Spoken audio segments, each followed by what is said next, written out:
We do have, we got a convoy referral response, they had nothing to say. They updated the survey with respect to what the building department wanted, and we got a memo from Artie Gerhauser, the principal, saying that the survey is exactly what he wanted. Okay, we did not get it in the mail, so It's up to you. how does everybody feel about that? I mean, if we didn't get to see the written subs, should we reopen, accept written subs, and then make a decision, or do you want to adjourn till the next time? Depends on if you think the written subs are substantial. Yeah, Okay, make the decision.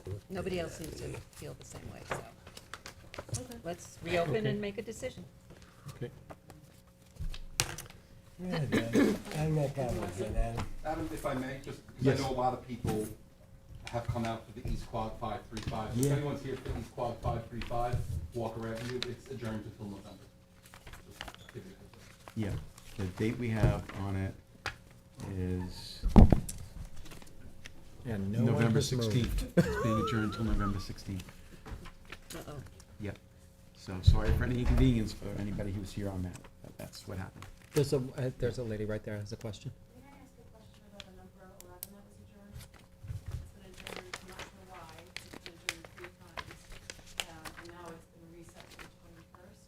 I'm completely unavailable on the 21st, but I've been here for every one of the public hearings. So I request that that actually be postponed beyond the 21st. Beyond September 21st.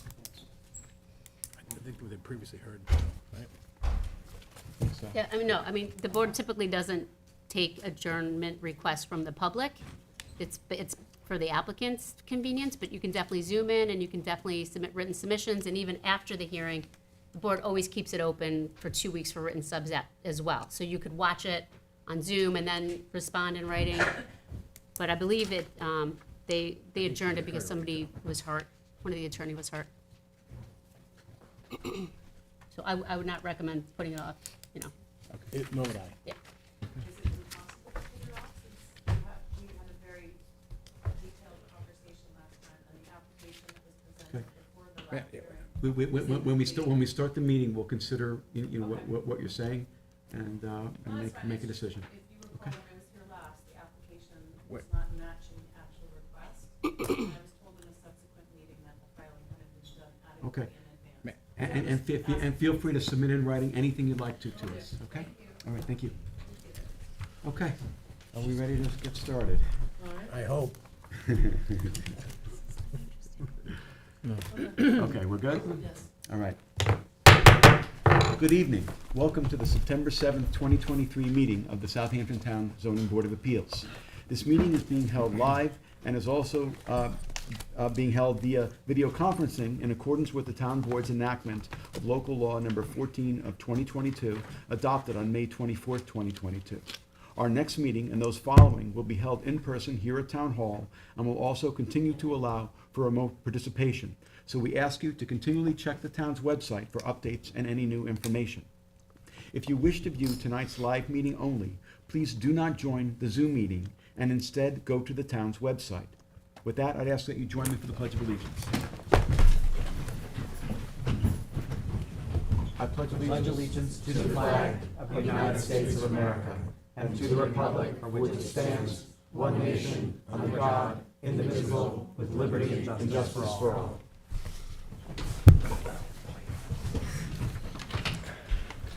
For those of you who are here with us tonight in person, in case of an emergency evacuation, please exit through the rear doors of this room to one of the staircases across the hall and continue downstairs and out through the main entrance.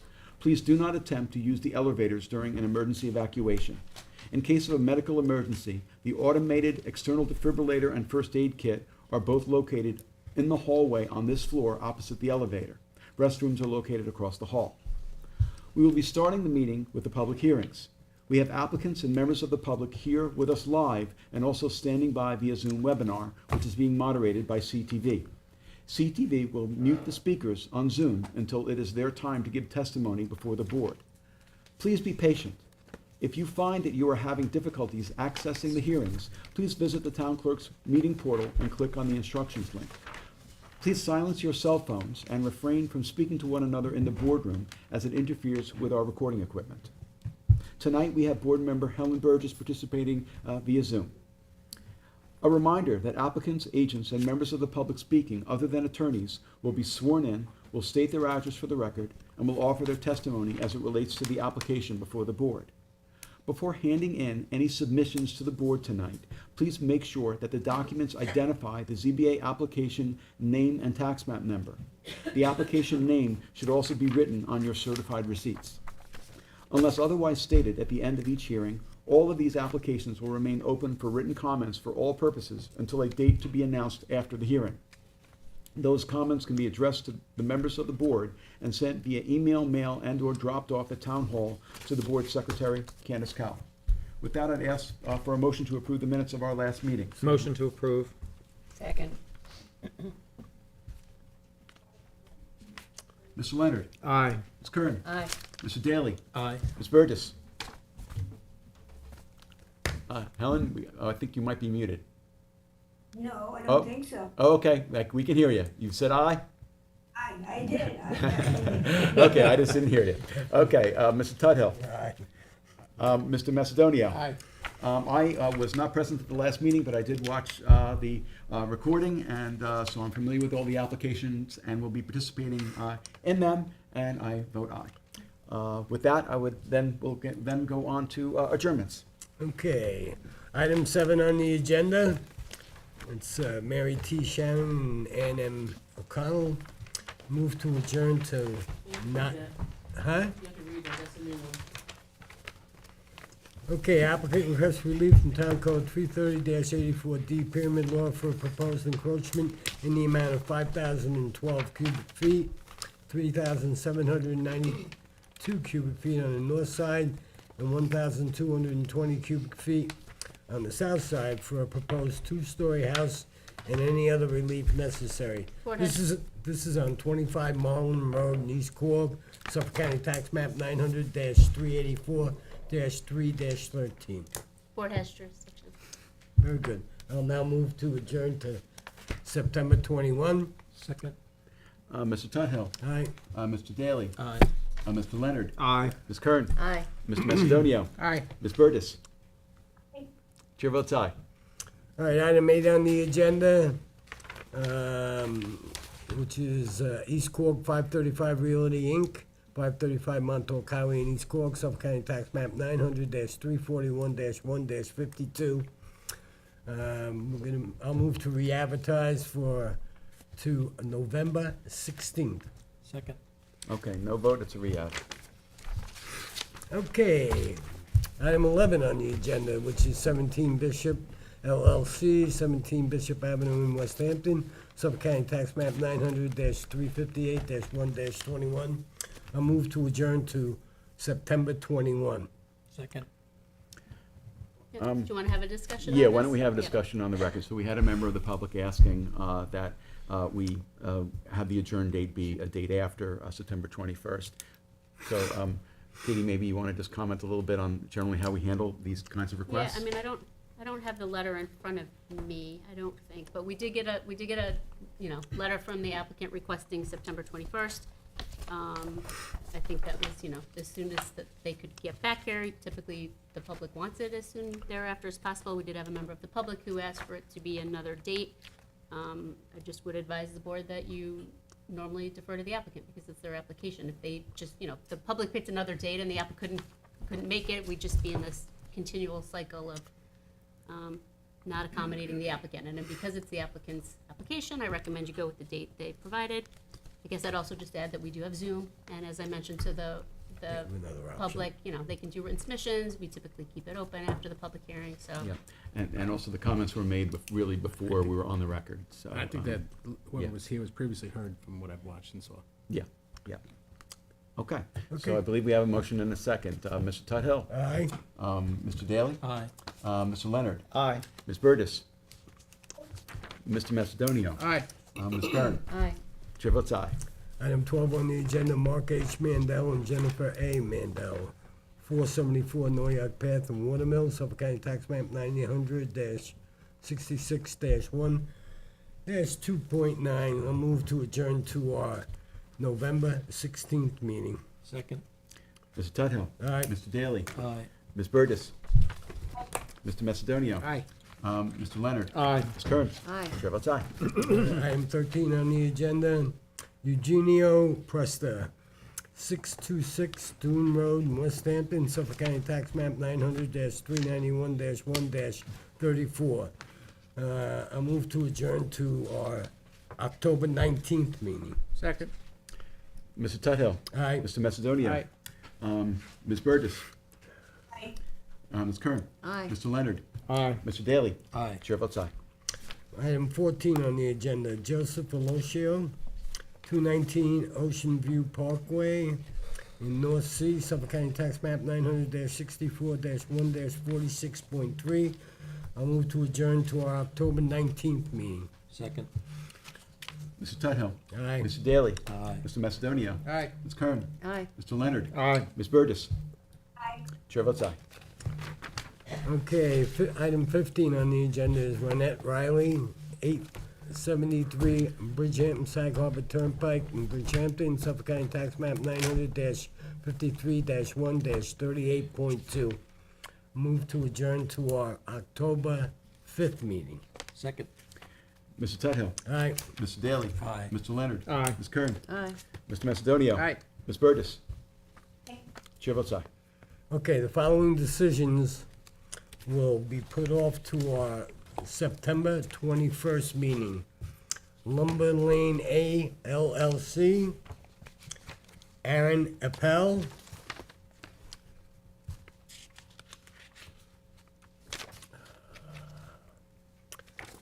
Alexander Vyman, Production Holdings LLC, and Lee Skolnick.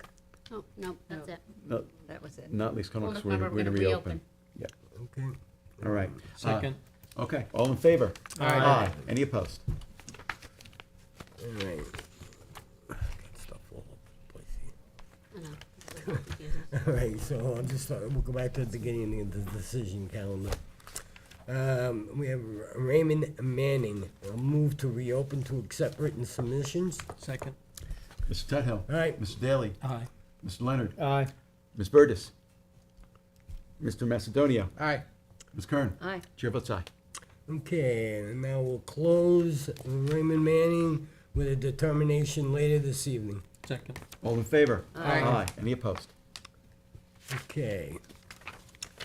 Can't see it. Gimlin Realty, Inc. I'll move to reopen to accept written submissions. Second. Mr. Tudhill. Aye. Mr. Daly. Aye. Mr. Leonard. Aye. Mr. Macedonio. Aye. Ms. Kern. Aye. Ms. Burgess. Aye. Chair votes aye. Reopen. All right, now, we'll close it with a determination later this evening. Second. All in favor? Aye. Any opposed? Okay, Daniel Gutierrez, I'll move to reopen to accept written submissions. Second. Mr. Tudhill. Aye. Mr. Daly. Aye. Mr. Leonard. Aye. Ms. Burgess. Aye. Mr. Macedonio. Aye. Ms. Kern. Aye. Chair votes aye. Reopen. Okay, now we're gonna close it with a determination later this evening. Second. All in favor? Aye. Any opposed?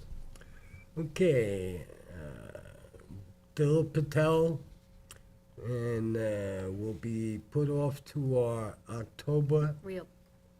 you wanna reopen it? Yeah, you're gonna Yep. reopen and then you're gonna ask them to come back on 10/19. Okay, we're gonna reopen, I'll move to reopen Patel and ask them to come back on 10/19. Second. Mr. Tudhill. Aye. Mr. Daly. Aye. Mr. Leonard. Aye. Ms. Kern. Aye. Mr. Macedonio. Aye. Ms. Burgess. Chair votes aye. Reopen. All right, Cecilia M. Hanlon. Well, let's do a sec, that was a motion to reopen. Second is the vote on 10/19. Do we vote on it? It's just reopen, what if they? It was reopened, well, we just reopened it, and now we're setting a date. Put it into one. He sort of motion. put it into one. Yeah. But it's not really supposed to be. Okay.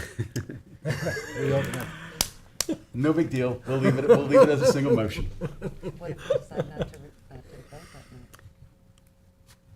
Well, it's now put over until October 19th. Yeah, so Right. you have to like set a decision date Well, for that night? the reason I do it as separate votes is because the motion to reopen has to be unanimous. the motion to schedule for a new date does not have to be unanimous.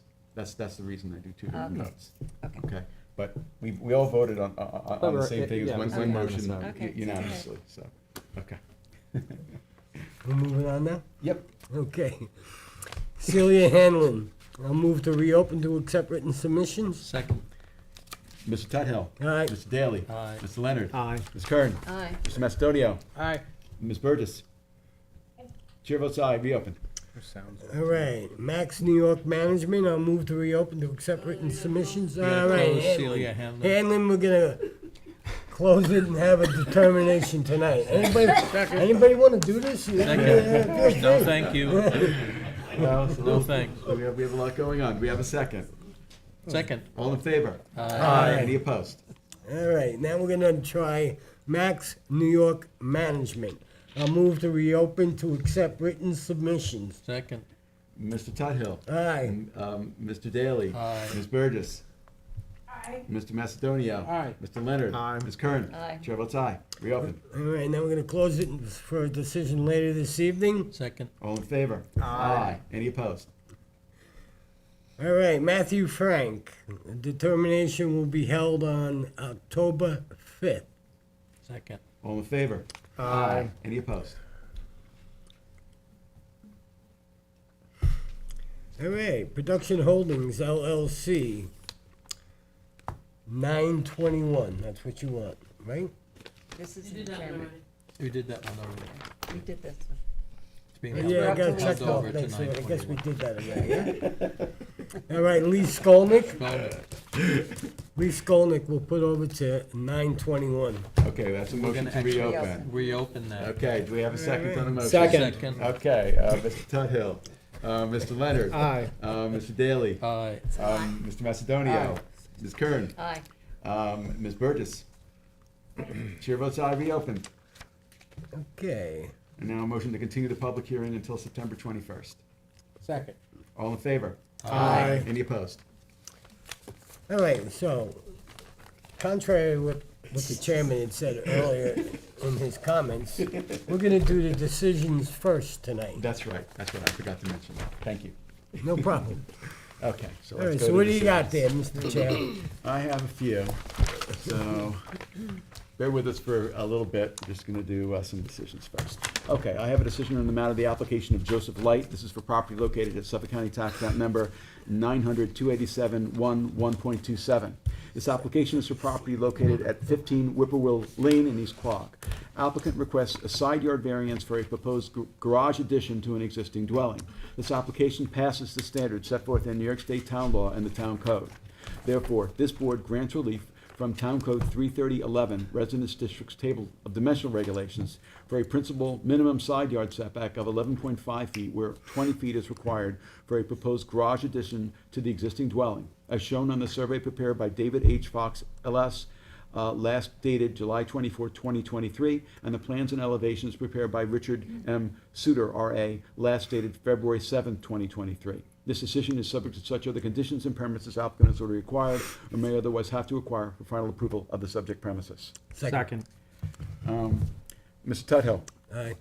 Mr. Macedonio. Aye. Mr. Daly. Aye. Mr. Leonard. Aye. Ms. Burgess.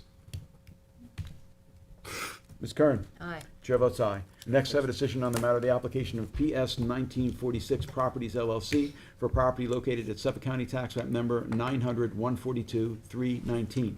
This application is for property located at 69 Cypress Avenue, Flanders. Applicant requests a lot width variance in connection with a two-lot subdivision.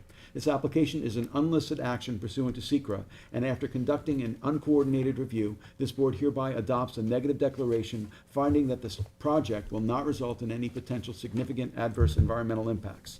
This application passes the standards set forth in New York State Town Law and the Town Code. Therefore, this board grants relief from Town Code 33011, Residence District's Table of Dimensional Regulations, for a lot width of 96.15 feet, where 100 feet is required for Lot 1 of a two-lot subdivision, as shown on the subdivision map prepared by Eric J. Pelletier of Meets and Bounds Surveying, last issued May 8, 2022. Grant of the foregoing relief is subject to such other conditions and permits as applicant has already acquired or may otherwise have to acquire for final approval of the subject premises. Second. Mr. Daly, Aye. Mr. Leonard, Aye. Ms. Burgess, Aye. Mr. Tudhill, Aye. Mr. Macedonio, Aye. Ms. Kern. Aye. Chair votes aye. I next have a determination in the matter of the application of Raymond Manning. This is for property located at Suffolk County Tax Map Number 905-563. This application is for property located at 30 Noyak Avenue, Noyak. Applicant requests relief for a proposed new dwelling on an undersized lot. This application passes the standards set forth in New York State Town Law and the Town Code. Therefore, this board grants relief from the following provisions of the Town Code for a reconstruction of a one-family dwelling.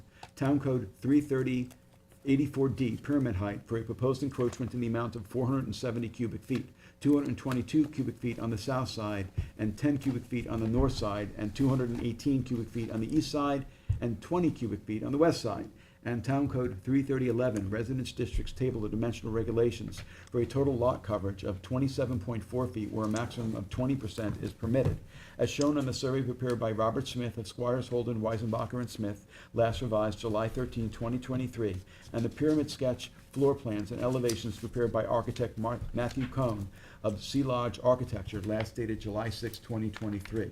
The grant of the foregoing relief is subject to such other conditions and permits as applicant has already acquired or may otherwise have to acquire for final approval of the subject premises. Second. Mr. Daly, Aye. Mr. Leonard, Aye. Ms. Burgess, Aye. Mr. Tudhill, Aye. Mr. Macedonia, Aye. Ms. Kern. Aye. Chair votes aye. I next have a decision on the matter of the application of Bradley E. and Sarah D. Hagestad, sorry if I'm mispronouncing, Suffolk County Tax Map Number 900-210-1-5.1. This application is for property located at 34 Ridge Road, Shinnecock Hills. Applicants seek relief for a proposed garage addition, covered porch, and parking area on a lot burdened by 2 front yards. This application passes the standards set forth in New York State Town Law and the Town Code. Therefore, this board grants relief from Town Code 33011, Residence Districts Table of Dimensional Regulations, for 1, a principal front yard setback from the northerly property line, Sugarloaf Road, of 49 feet, where 60 feet is required for a proposed 2-story garage addition with living space above, and 2, a principal front yard setback of 46 feet from the westerly property line, Ridge Road/Bathhouse Road, where 60 feet is required for a proposed covered porch.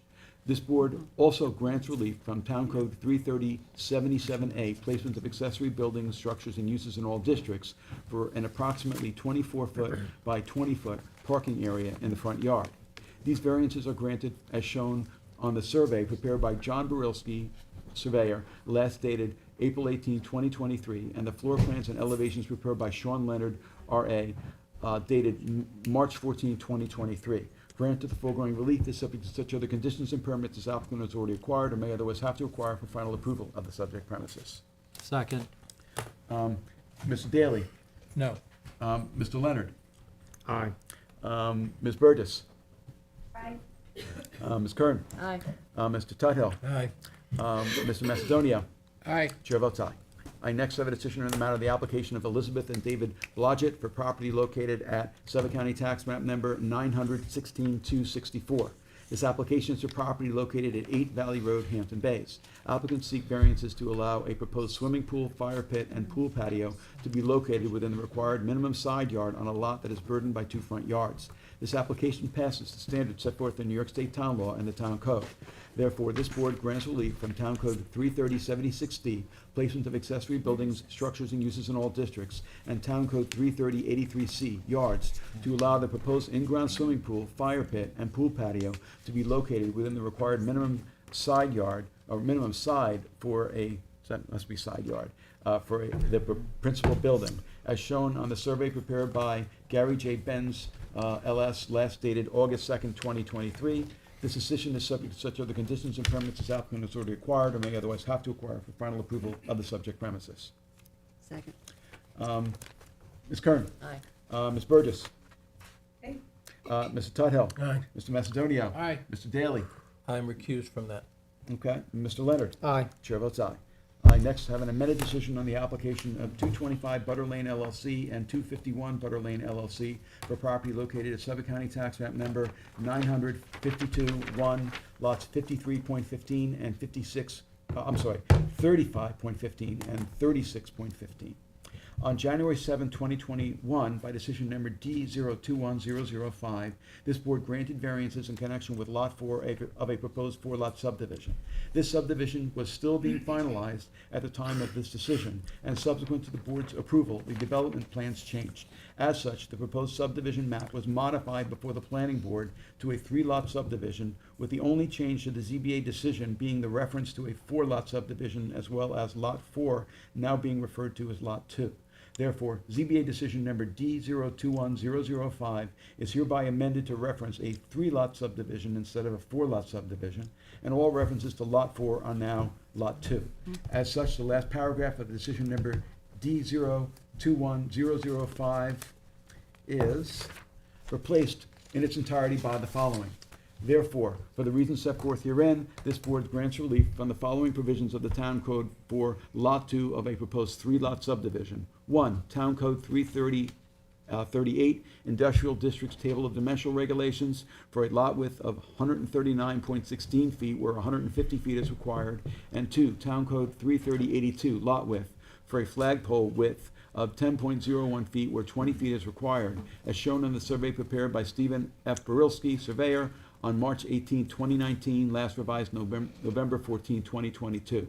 Granted, the foregoing relief is subject to such other conditions and permits as applicant has already acquired or may otherwise have to acquire for final approval of the subject premises. Second. Ms. Kern. Aye. Mr. Leonard. Aye. Mr. Daly. Aye. Ms. Burgess. Mr. Tudhill. Aye. Mr. Macedonia. Aye. Chair votes aye. I next have a decision in the matter of the application of D Hive 62 LLC for property located at Suffolk County Tax Map Number 915-244. This application is for property located at 19 Wickatuck Drive, Noyak. Applicant requests relief for a pyramid encroachment for a new proposed dwelling. After revising the plans and significantly reducing the proposed pyramid encroachment, the board finds that the application passes the standards set forth in New York State Town Law and the Town Code. Therefore, this board grants relief from Town Code 330-84D Pyramid Law for a pyramid encroachment to the amount of 715.2 cubic feet on the west side for a proposed one-family dwelling as shown on the survey prepared by F. Michael Hemmer, surveyor, last revised July 28, 2023, and the pyramid diagram plans and elevations prepared by Brian Robert Tierney, architect, last dated August 3rd, 2023. Granted, the foregoing relief is subject to such other conditions and permits as applicant has already acquired or may otherwise have to acquire for final approval of the subject premises, including the removal/legalization of a basketball hoop installed without the benefit of a building permit prior to the issuance of any certificates. Second. Mr. Daly. Aye. Mr. Leonard. Aye. Ms. Kern. Aye. Ms. Burgess. Aye. Mr. Tudhill. Aye. Mr. Macedonia. Aye. Chair votes aye. Next, I have a decision on the matter of the application of Jim Lynn Realty, Inc. for property located at Suffolk County Tax Map Number 900-269-217.3. This application is for property located at 47A Lynn Avenue, Hampton Bays. Applicant requests variances for proposed additions to a dwelling on a lot where there are 2 pre-existing dwellings. This application passes the standards set forth in New York State Town Law and the Town Code. Therefore, this board grants relief from the following provisions of the Town Code for a proposed 1-story addition and a 2nd-story addition to a house on a lot that has 2 one-family dwellings. Town Code 33116, extension as it relates to Town Code 33167B1A, specific types of variances for a 683 square foot addition to the easterly dwelling, resulting in a 44.18% expansion. And 2, Town Code 33115C, continuance for a total side yard setback of 23.6 feet where 24 feet is existing, as shown on the survey prepared by AJC Land Surveying, PLLC, last revised June 29, 2022, and the floor plans and elevations of the easterly dwelling prepared by Vladimir Constant, P.E., last dated March 2nd, 2021, and floor plans of the westerly dwelling, page A1, prepared by Vladimir Constant, P.E., last dated November 12th, 2020. This decision is subject to the conditions of such other permits as the applicant has already acquired or may otherwise have to acquire for final approval of the subject premises, including both the Suffolk County Department of Health Services and the Conservation Board. Second. Mr. Macedonia. Aye. Mr. Tudhill. Aye. Ms. Burgess. Aye. Ms. Kern. Aye. Mr. Daly. Aye. Mr. Leonard. Aye. Chair votes aye. I next have a determination on the matter of the application of Daniel Gutierrez for property located at Suffolk County Tax Map Number 900-260-215. This application is for property located at 46 Springville Road, Hampton Bays. Applicant requests variances for a detached garage and for additional parking. Additional, yeah. Additional parking on a lot burdened by 3 front yards. This application passes the standards set forth in New York State Town Law and the Town Code. Therefore, this board grants relief from the following provisions of the Town Code. Town Code 330-76D, placement of accessory buildings, structures, and uses in all districts, and Town Code 330-83C yards to allow proposed detached garage to be located within the minimum required side of a must be side yard for the principal building. And 2, Town Code 330-94, schedule of off-street parking space requirements for residential uses to allow 7 parking spaces to be located within the required front yard where a maximum of 4 spaces is permitted, as shown on the site plan prepared by Southampton Engineering Services PC dated September 6, 2023. This decision is subject to such other conditions and permits as applicant has already acquired or may otherwise have to acquire for final approval of the subject premises, including the 1, removal of the fencing and shrubbery from the right-of-way, and 2, the closing off of the driveway on Springville Road, all prior to the issuance of any certificate for the detached garage. Second. Mr. Daly. Aye. Mr. Leonard. Aye. Mr. Tuthill. Aye. Mr. Macedonio. Aye. Ms. Burgess. Aye. Ms. Kern. Aye. Chair votes aye. I next have a decision on the matter of the application of Cecilia M. Hanlon for property located at Suffolk County Tax Map Number 900-155-124. This application is for property located at 121 Cold Spring Point Road, Tuckahoe. Applicant requests a variance to legalize a 3-story dwelling and agreed to conditions prohibiting further expansion or rebuilding of the 3rd story. As such, this application passes the standards set forth in New York State Town Law and the Town Code. Therefore, this board grants relief from Town Code 33011, Residential Districts Table of Dimensional Regulations, to legalize a 3-story dwelling where a maximum of 2 stories is permitted, as shown on the survey prepared by Squires, Holden, Weisenbacher, and Smith, last revised August 17, 2023, and the plans prepared by Stephen D. Lemansky, P.E. of Southampton Engineering Services, P.C., dated April 6, 2023. Given the circumstances and applicant's willingness to limit the variance to the existing 3rd story only, this decision is conditioned upon the square footage of the 3rd story not being expanded and the 3rd story not being rebuilt should the existing dwelling ever be demolished. This decision is further subject to such other conditions and permits as applicant has already acquired or may otherwise have to acquire for final approval of the subject premises. Second. Ms. Kernan. Aye. Mr. Daly. Aye. Mr. Tuthill. Aye. Mr. Leonard. Aye. Mr. Macedonio. Aye. Ms. Burgess. Aye. Chair votes aye. I next have a decision on the matter of the application of Daniel S. Collins Jr. for property located at Suffolk County Tax Map Number 900-344-141.1. This application is for property located at 9 Willow Shade Avenue, East Quogue. Applicant requests variances for a proposed swimming pool in the front yard on a lot burdened by 2 front yards and 1 side yard. This application passes the standards set forth in New York State Town Law and the Town Code. Therefore, this board grants relief from the following provisions of the Town Code for a proposed in-ground swimming pool. Town Code 33011, Residence Districts Table of Dimensional Regulations, for an accessory distance from street, front yard, setback of 10.6 feet where 50 feet is required, and Town Code 33076D, placement of accessory buildings, structures, and uses in all districts, and Town Code 33083C yards to allow the swimming pool to be located within the required front yard for the principal building, as shown on the survey prepared by Nathan Taft Corwin III, revised March 14, 2023. This decision is subject to such other conditions and permits as applicant has already acquired or may otherwise have to acquire for final approval of the subject premises, including the planting and maintenance of 15-foot tall trees to providing screening of the pool by the applicant and all successors entitled. Second. Mr. Tuthill. Aye. Mr. Macedonio. Aye. Ms. Kern. No. Mr. Leonard. Aye. Mr. Daly. No. Ms. Burgess. No. Chair votes aye. I next have a decision in the matter of the application of Richard J. Flood and Mary Ann Steffens for a property located at Suffolk County Tax Map Number 900-5465. This application is for property located at 188 Noyak Avenue, Noyak. Applicants request variances to construct a new house and pool on an undersized lot in Pine Neck. After revising the plan several times to comply with the height regulations and after agreeing to screen the proposed pool, this board finds that the application passes the standards set forth in New York State Town Law and the Town Code. Therefore, this board grants the following relief. 1, to construct a new one-family dwelling on a non-conforming vacant lot. One, Town Code 330-84D, Pyramid Law, for a pyramid encroachment to the amount of 5,373.29 cubic feet, 2,626.65 cubic feet on the east side, and 2,746.64 cubic feet on the west side. And two, Town Code 330-11, Residence Districts, a table of dimensional regulations for a rear yard setback of 24.2 feet where 30 feet is required, and a lot coverage of 24% where a maximum of 20% is required. And two, to construct a swimming pool, Town Code 330-11, for an accessory rear yard setback of 7 feet where 8 feet is required. These variances are granted as shown on the survey prepared by Gary Ben, surveyor, last dated September 22nd, 2022, and the floor plans and elevations prepared by Todd O'Connell, AIA, last dated April 20th, 2023. Granted the foregoing relief is subject to such other conditions and permits as applicant has already acquired or may otherwise have to acquire for final approval of the subject premises, including the installation of screening/vegetation along the southerly property line and the easterly property line for the length of the swimming pool prior to the issuance of any certificates of occupancy or compliance, and the maintenance of said screening/vegetation by the applicant and all successors in title. Second. Mr. Leonard. Aye. Mr. Daly. No. Ms. Kern. No.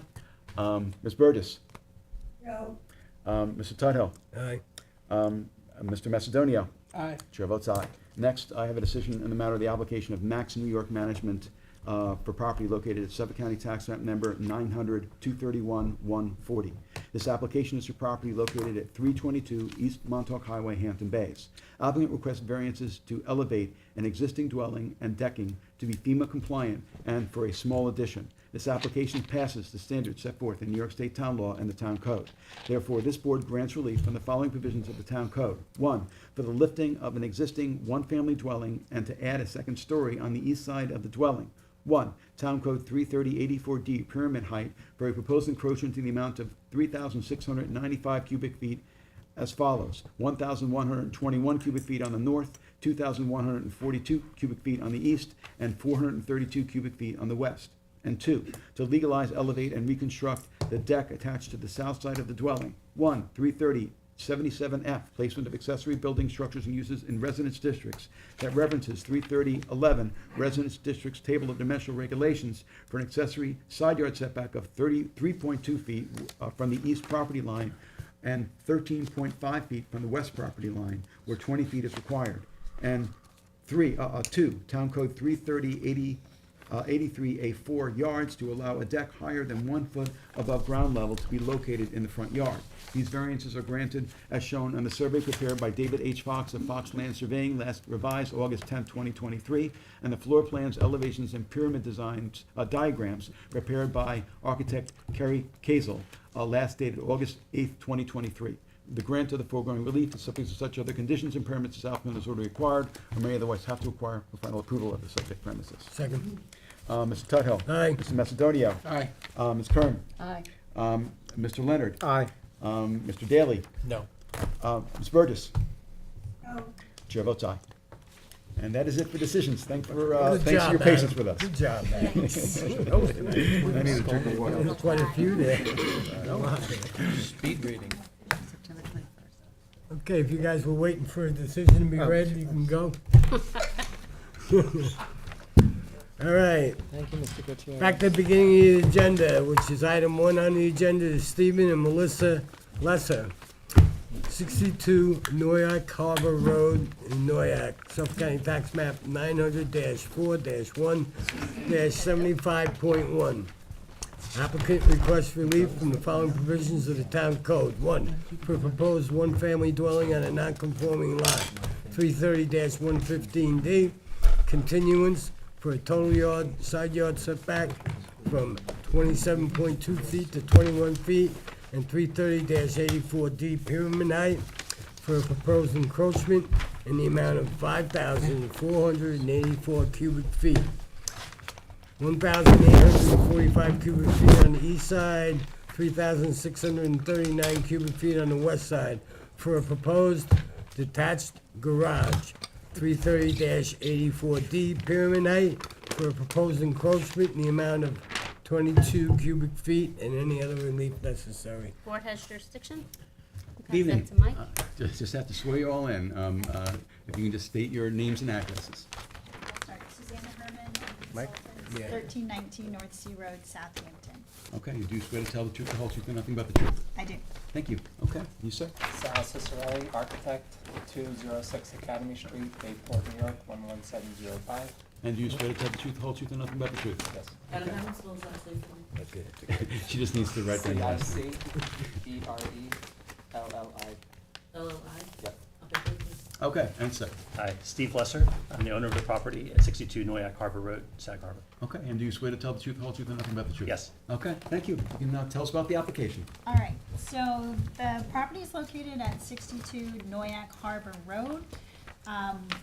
It is a,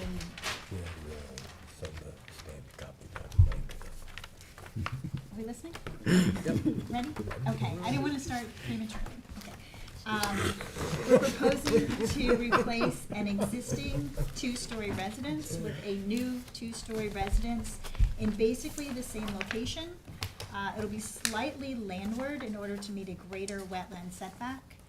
We're going from about 92 feet from the wetlands to 99 feet from the wetlands with the new proposed structure. We're making slightly larger footprint left to right, and adding, to the footprint, we're adding 342 square feet. The house cannot be expanded towards the water, obviously because of the location of the wetlands. We're already pushing that envelope a little bit, even though we're moving back slightly from the existing. We can't expand the house towards the street due to the location of the existing swimming pool, the existing garage, which is to be, to remain, and the location of the proposed new IA sanitary system. We're asking for pyramid relief in a total of 5,484 cubic feet for the house and 22 for the proposed cupola that we're adding to the existing garage. We're also asking for total side yard relief to go from 27.2 to 21 feet for total side yard. We meet the side yard setbacks because we're on wetlands. Section 330-83K lets us go as close as 10 feet to either side yard. So we are proposing 11 feet on one side and 10 feet on, 11 feet on the west side and 10 feet on the east side. There's also an existing shed which is not in pyramid compliance, which is to be removed. And the existing house has an existing pyramid nonconformity of 3,707 feet. So we're only increasing the pyramid relief requested by 1,781 cubic feet for the house. The lot is encumbered. Obviously, we have wetlands. The property borders on Noyak Creek. We've gone to the Conservation Board. They've approved the project pending the covenant, which we're in the process of getting filed for the extensive non-disturbance, non-fertilization buffer, which is between the proposed construction and the wetlands. That area will be revegetated with high-quality native plantings plan, which has been approved by Marty Shea. The lot is undersized. We're in an R40 zoning district, and the lot size is 20,950 square feet. So we're just a little more than half of what's required in this zoning district. And the lot is only, in the building area, is only about 68 feet wide.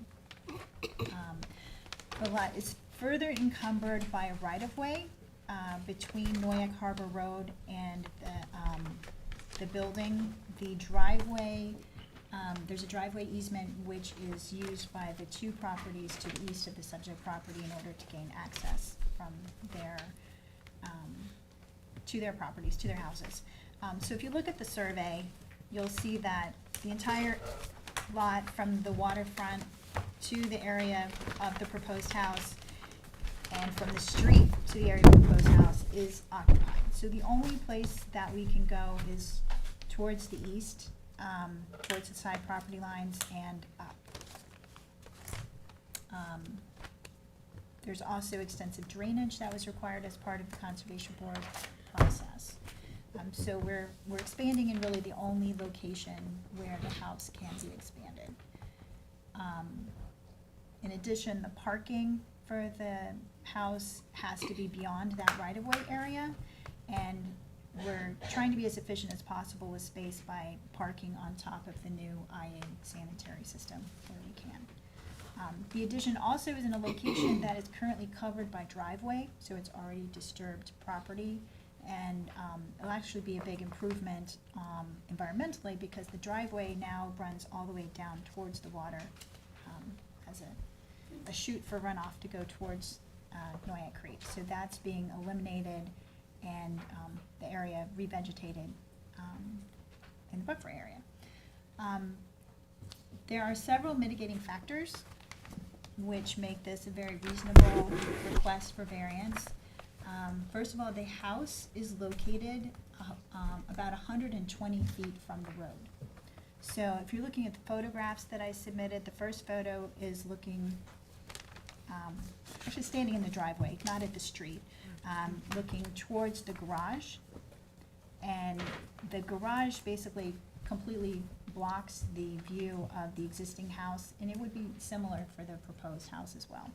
So the proposed house is 120 feet from Noyak Harbor Road and is screened by the existing garage.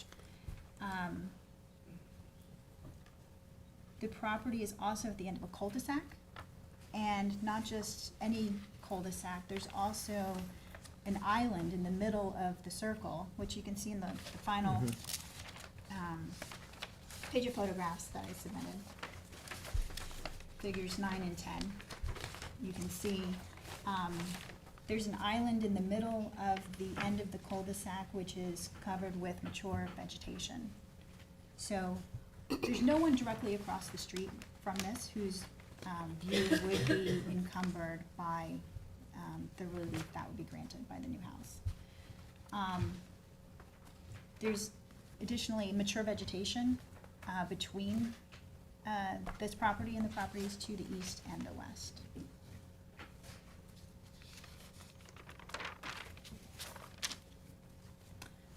Regarding the character of the neighborhood, we believe that the proposed new house will be within the character of the neighborhood.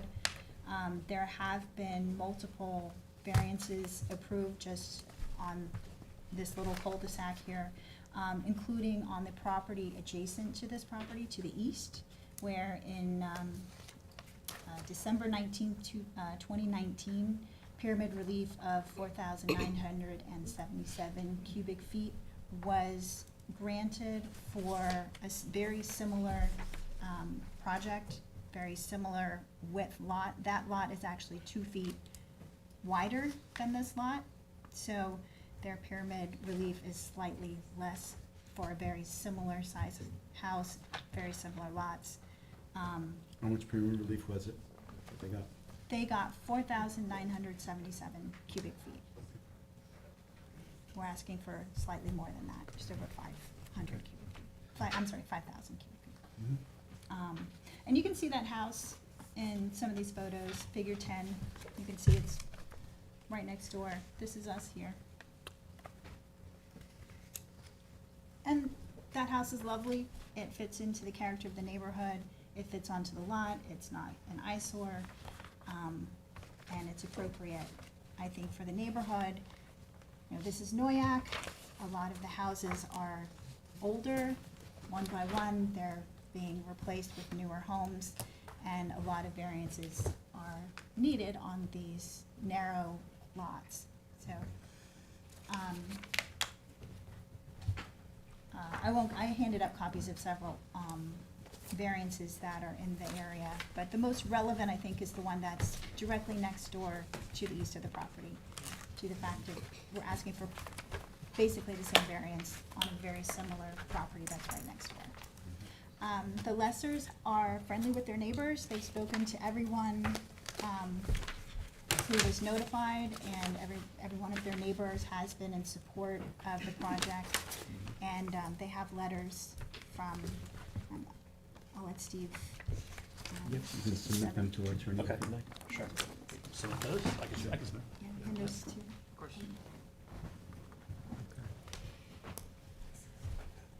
Okay, so, severely constrained lot, but as, you know, recent applications have, we've indicated that our board is watching, more closely, a pyramid, application of pyramid relief. So, my guess is that we're gonna wanna talk about ceiling heights, we're gonna talk about, you know, whether there's anything that can be done to reduce the number, beyond what's being proposed.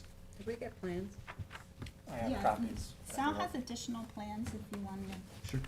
scan those up so you can hold them in your hands. And we did submit 2 sets of full-size drawings, but I thought it Okay. might be easier to, Sure.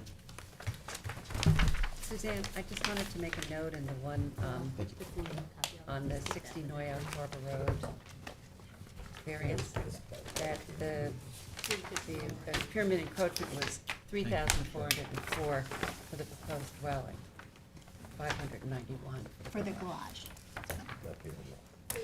And your proposed dwelling, the encroachment is?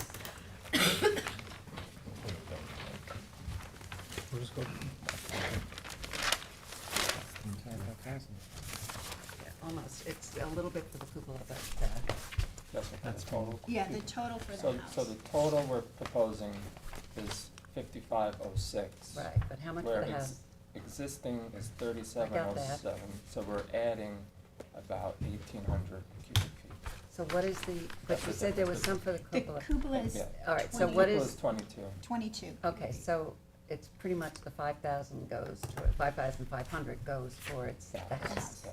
Correct. And do we really need the cupola? Is that necessary? Special request. They would like to have a rec room above their garage, and it was an added way to get in light. Because really only, you know, they have like one window on the south side, so it acts like a more decorative sky. So it's really aesthetic. Aesthetic, and, you know, this is the first thing you see. It really is the only Yeah. see when you're looking at the house. So they really would like to make that little garage Yeah. look as good as they possibly can. And I think, I recall us doing some cupolas, granting some, and I recall us denying some, so I'm not exactly sure where the board is on that. It's not a lot of pyramid relief, granted, but, Sure. yeah. I think it's a lot of pyramid relief. Well, 22. Not for the yeah. cupola. No, The for the 20. cupola. For the cupola. Yeah. Oh, for the cupola, oh, I thought you meant the total, yeah. No, no, Yeah, cupola. yeah.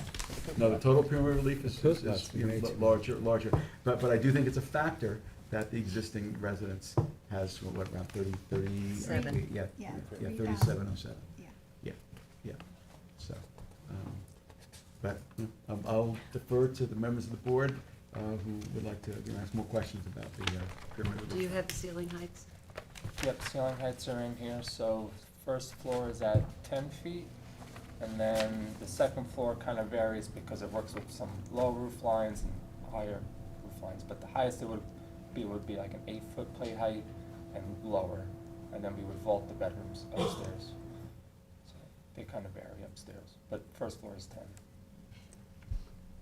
And the reasoning for the 10-foot ceiling height on the first floor is especially on the back of the house, there's all windows, and it's designed to be, you know, very spacious and light-filled while you're looking at the water.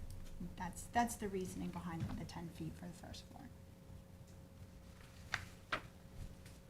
So I'm just not sure whether, you have 4 votes for more than 5,000 cubic feet, and whether, I just don't know. This is a constrained lot, I get that. I think the other board members get that as well. This isn't like you can move it somewhere else and have, you know, pyramid relief. I understand that, but it's the number. Yeah. So, The property has Yeah. received variances prior, is that right? I see. For the swimming pool and the garage, The for the garage. setback from the side property line. Okay. There was something I saw that setback to 12 feet for the garage, I believe. That sounds right. Was that on this one? Yeah. Yeah, Although the survey says the garage is 11.8 feet, but 11 feet 8 inches, but, okay. What's the square footage of the house? So, let's see, first floor is 1710. The second floor is about 1743, so about 3,500. So that's what, 3453. Okay. It's a lot of relief. If there's no variance for the pyramid encroachment that exists, is that correct? It pre-exists. It pre-exists. The pyramid law. Okay. So I believe the existing Right. house was built in 1987.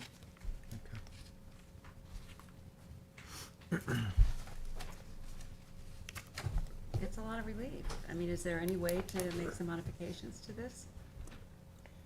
I mean, is there an ideal number you'd like to get it to? Not That's fi- always the Not question. 5,500. Under 5. Under five? I mean, Well, under, let's say under 4, Yeah. Under 4. under Yeah. 4. or at least close to 4.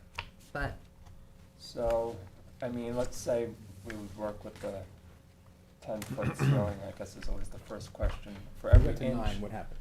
right, so for every inch I bring it down, I would gain about 125 cubic feet. So, you know, if I took out 4 inches, that would gain 500 square, cubic feet. That would get us to And that gets us to 5, which is not much, it's 4 inches, which interior might make a difference, exterior probably not. If we went to 9-foot ceiling, what would that do? yeah, You would probably take almost 1,000 off, getting close. getting close. Sure. That would be preferable for Yeah, that me personally, in terms of a number. I mean, you want a big house on not a very big lot, and sometimes that's just not always Sure. possible. Seems to me your second floor is really the issue. What do you mean by that? What do you Because say? that seems to be where all the, that's where your encroachments split are. it Of between the two course, because floors? that's the top floor. Right, now I understand that, Yeah. that's I the mean, that could point. work. So Nine, what but could be some done on with the this? First floor and then a little, Yeah, I mean, the roof line's kind of Little dormer determining the action, plate or heights doing something else. upstairs. Well, I think you're getting the idea that the members of the board Sure. want the plan revised in terms of pyramid relief.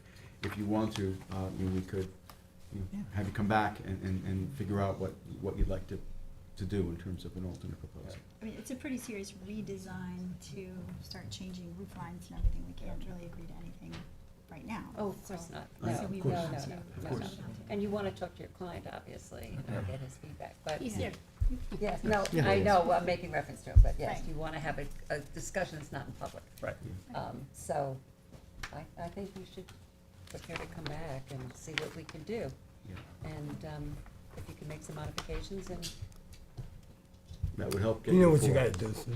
Yes, yes. Yeah, okay, so, Okay, but before, I don't mean to interrupt. oh, yeah. I was just gonna ask if there's anyone in the room who would like to be heard in connection with this application. This is the application of Lassar for property located at 62 Noyak Harbor Road in Noyak.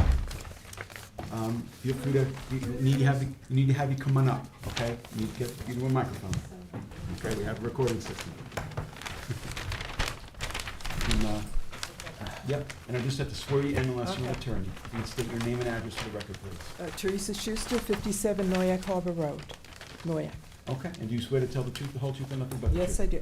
Okay, you can give us your comments. We are their next-door neighbor, and the house, when they purchased it, I believe, was redone in the 80s from the original cottage from the 50s. My husband and I have been there, not full-time, but owned a cottage there from 1968. I didn't know him then, that's how long he owned it. I really have no problems with anything that they want to do. I don't think it's gonna look that much different from the outside. I know this side that we're on, they're not coming any closer to us, which it wouldn't bother me anyway. On On the other side, I can understand they're taking part of that driveway away, the access going straight down to the water. The house next to them had major, major renovations done to it, totally redone, ripped down, redone. They got approved. The house next to them put a pool in and stuff, they got approved. Where their house is located is not gonna block anyone's views of the water with what they're doing, which is important to a lot of people. It's not gonna block anyone. It's an odd sort of little street, and you go down and around, and they talked about the circle there and everything. It's kind of hard to picture. You have to kind of be there to understand. And I know when the previous owners to them redid the house and then decided to do a pool in that and wanted the garage, that right-of-way that goes to the other two houses further down from them, our community gave them the right-of-way so they could do the garage and the pool, okay? And we all approved that. I haven't heard one neighbor that is opposed to this. I know they've been very open to everyone, telling them about it. And that's why we came tonight, because we really support with what you're doing. We have no problems with it. Okay? Mrs. Schuster, you said you're the neighbor. Are you on the left of the Lessers? The west? we're You're looking- facing West from the, side. from If the we're road. looking at the water and Right. looking like north, yes, we're to the left. You're to the left, on the Yeah. west side. Okay, Yeah. thank you very much. Okay? And if I could, the neighbors to the east, wrote a letter in support, and so that's one of the letters that we. We saw that, okay. All right. That's great. Okay, so, is there anyone else who's waiting to be heard, who's here in the boardroom in connection with this application, which is again 62 Noyak Harbor Road in Noyak? Is there anyone who's waiting to be heard on Zoom in connection with this application, which is again for property located at 62 Noyak Harbor Road in Noyak, application of Lassar? We're on Zoom. Okay, if not, Mike, we just have to figure out when they'd like to come back. So, yes, our next meeting is September 21st, then the next meeting after that is October 5th. We're pretty busy on both meetings, but could we fit? Only one to 11, 10. Yeah. Like a 10, 5. I think our consensus is sooner better. So 9:21? Yep. Okay, so, thank you for being here this evening, and we will keep this open for all purposes until the September 21st meeting. Okay, great, thank you. Thank you. Okay, thank you. Mr. Daly? Aye. Ms. Kern? Aye. Mr. Leonard? Aye. Ms. Burgess? And Mr. Tudhill? Aye. Mr. Macedonia? Aye. Chair votes aye. Thank you all for being here tonight. Thank you.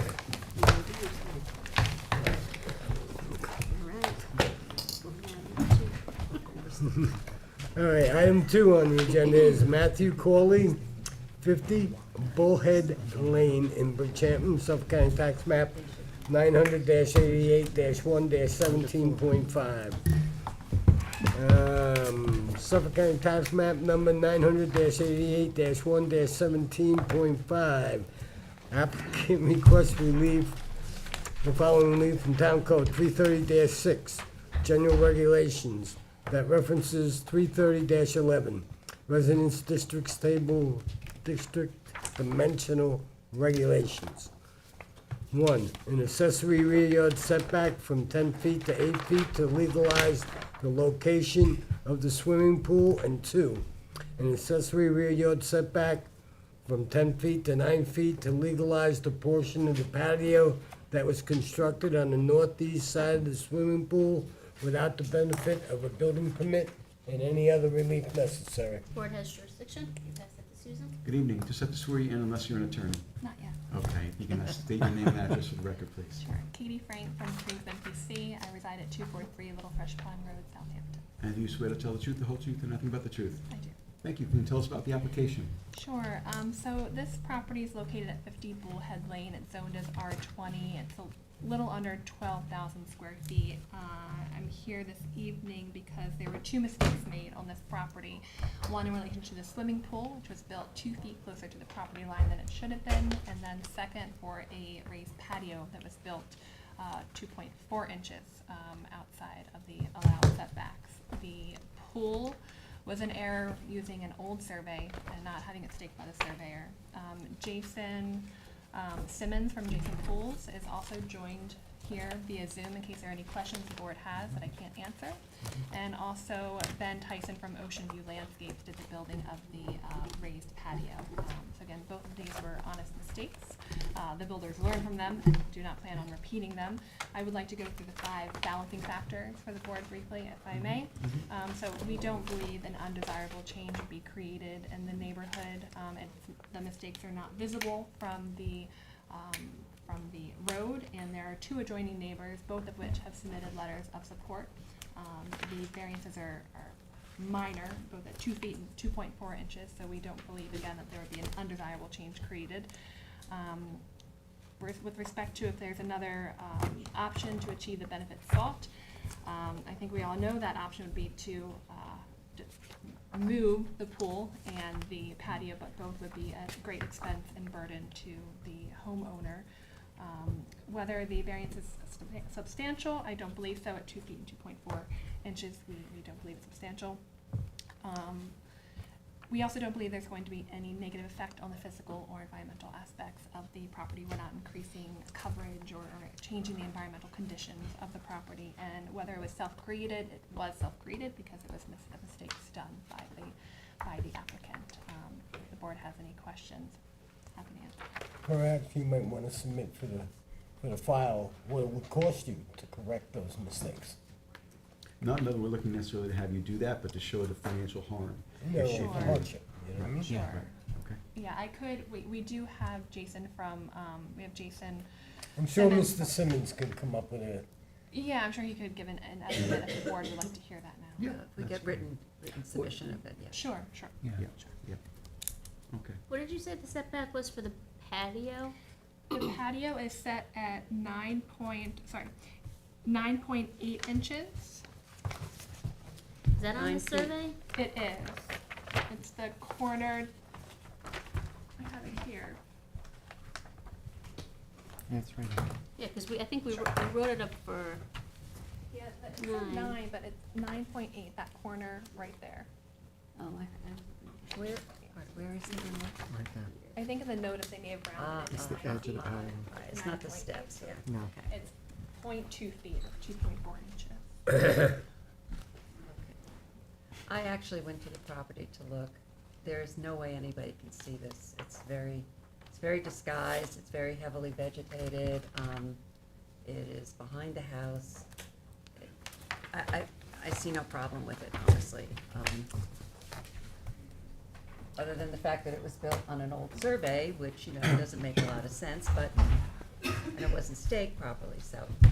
But, it's not noticeable at all. Okay, but we'll hear the explanation from the contractors to, as to not that we doubt what you're saying, but Sure. get it from them, because they would be the most familiar with it. And then we'll also see if there are any neighbors here. I forgot to ask if you heard from any of the neighbors. We had 2 letters of support from, Okay. there are 2 neighbors. There's a homeowners association that owns the property behind and to the side, and then there's another owner on the other side, and both, I have copies of the letters that were submitted to the town. Okay, very good. All right, so, Kevin, so we have a couple of people who are waiting on Zoom, who are here, basically in support of the application. Can we get them, What are their names? Jason Simmons and Ben Tyson. How is Ben Tyson on here?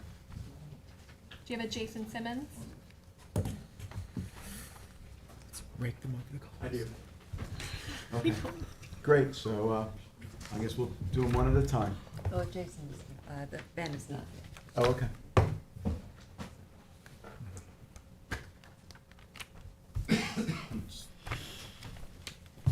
Why isn't this in Yeah. It should be.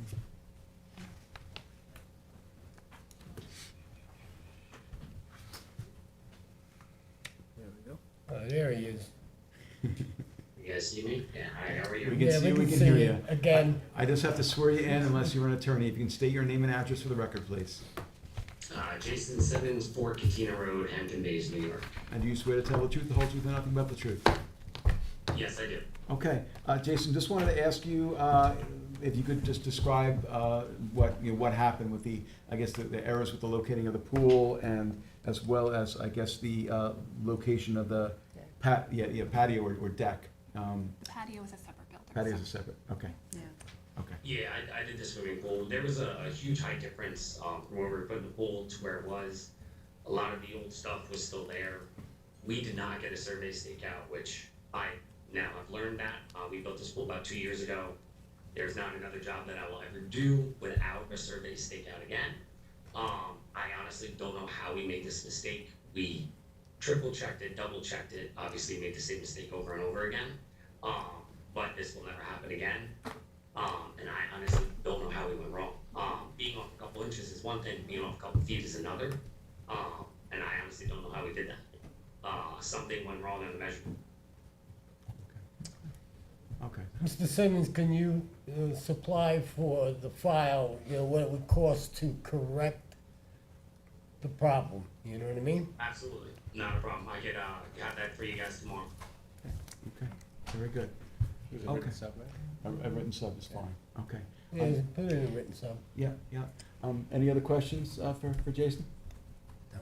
Okay. Yeah. All right, Jason, thank you. Greatly appreciate your explanation as to what happened. You got it, and I apologize again, guys, and thank you for your time. Thank you. Thank you. Ben from Ocean View Landscape says he is on the Zoom meeting. If we Okay. can check again. All right. Kevin, did you hear, looking for Ben from Ocean View Landscaping? Yeah, I have them. Okay, great.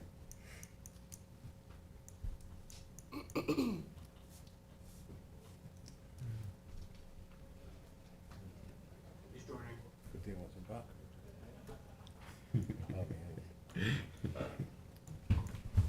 There we go. Okay. Good evening, can you see us and hear us okay? Yeah, I can hear you. Thank Okay, you. very good. Just have to swear you in unless you're an attorney. If you can state your name and address for the record, please. Yes, my name is Ben Tyson. My address is 9 Wakefield Road, Hampton Bays, New York. And do you swear to tell the truth, the whole truth, and nothing but the truth? I do. I want to get his last name. Ben, just wanted to get your last name for our records. Your full last name, if you could spell it for us? Yeah, the full last name is Tyson, Tyson. I got it. Okay, very good. So just wanted to ask if you could provide us with whatever information that you have. I guess it's related to the patio that was built on this property. Apparently at I guess, an incorrect location? Yes, sir. Yes, with the patio, I see there was like, part of the error is, the design was to the full extent of the setback, which really didn't allow any room for error. And when my masons were measuring, they were measured off an existing fence line rather than a staked out property line. And in the end, we ended up with the 2-inch encroachment. Okay. And that's how that error happened there. Okay. There's no malintent, No. of course. Yeah, and 2 inches is a pretty minor encroachment, but we just need to, ask, how, when errors occur, how they happen, so we understand. Certainly, and sometimes, again, I'd say that in hindsight, not allowing error, at least like staying 11 feet from the property line instead of 10, because just whether you measure off the corner of the foundation or you measure off the siding, you can end up with a 2-inch error right there. Where you're misallocating the location of the house. Yep. Yep. Okay. Any other questions for Ben? No. Yes, would you be able to provide us with an estimate of the cost to fix it? Certainly. Thank you. Definitely. Provide that by written submission. Certainly. Wonderful. Greatly appreciate it. Thank you for your comments. It's very helpful for us to have this information as to what transpired. You're welcome. Okay, do you want to add anything, or I was going to ask if there's anyone from the public? Okay. Is there anyone from the public who would like to be heard in connection with this application? It's the application of Cawley for property located at 50 Bullhead Lane. 50, right. 50 Bullhead Lane in Bridgehampton. Is there anyone who's waiting to be heard on Zoom in connection with this application, which is again for property located at 50 Bullhead Lane in Bridgehampton? If you're waiting to be heard on Zoom, this would be the time to let us know by raising your hand. Okay. Susan, it's yours. Okay, so we are going to hold this open for written submission, and we've got some homework to do on that. Written submissions will be due on September 22nd, with a decision on October 5th. Is there a second? Second. Second. Okay, Ms. Kern. Aye. Mr. Leonard. Aye. Mr. Daly. Aye. Ms. Burgess. Mr. Tuthill. Aye. Mr. Macedonia. Aye. Chair votes aye. Thank you so much. Thank you, board. Have a good rest of your night. Okay, where did you say you were from? Kriegsman PC. Crank? Kringsman PC. Okay. Alex. Okay, got it. Thank you. Yeah, Thank you. Moving right along. Item 3. Yeah. Michael Figliola Like and Francesca Driscott, 158 Springville Road in Hampton Bays, Suffolk County Tax Map 900-321-1-2. Applicant requests relief from the following provisions of the town code for a proposed attached one-car garage and storage above on a non-conforming lot. 1, 330-6, general regulations that references 330-11, residence district dimensional regulations for an accessory side yard setback from 10 feet to 8 feet. 2, 330-76D, placement of accessory building structures and uses in all districts, and 330-83C yards to allow the garage to be located within the required minimum side yard and total side yards for the principal dwelling. And 330-84D, pyramid height for a proposed encroachment in the amount of 724 cubic feet, and any other relief necessary. Board has jurisdiction. Good evening. State your name and address for the record, please. Daphne Vaughn, Surfside Environmental Planning, 225 Montauk Highway, Mauritius, New York. And do you swear to tell the truth, the whole truth, and nothing but the truth? I do. Okay, can you tell us about the application? Excuse me. So the subject property is located at 158 Springville Road in Hampton Bays in an R20 zoning district.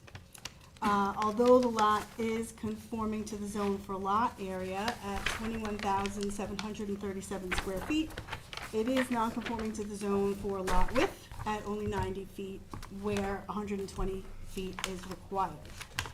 The property is currently developed with a one-story single-family residence with a screen porch, an at-grade concrete patio, and benefits from a pre-existing CO from May of 1993 for the same, as well as a certificate of compliance from December of 1993 for a living area addition and porch to the dwelling.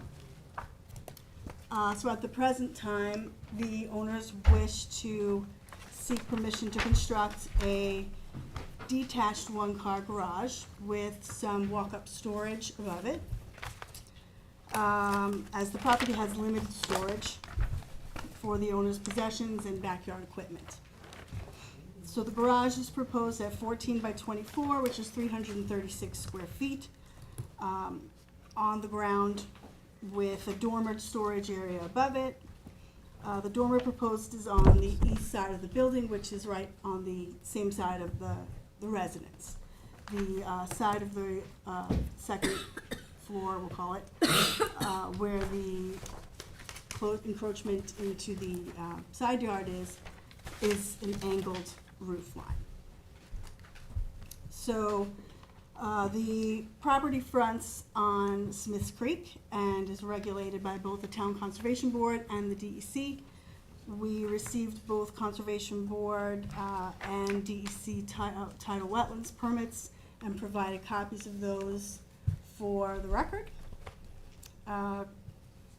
Part of the Town Conservation Board approval was the requirement for a naturally vegetated wetlands non-disturbance non-fertilization buffer, which is shown on the survey, taking up a fair amount of that backyard, let's call it. And we've also provided a copy of the covenant that was filed that's associated with that.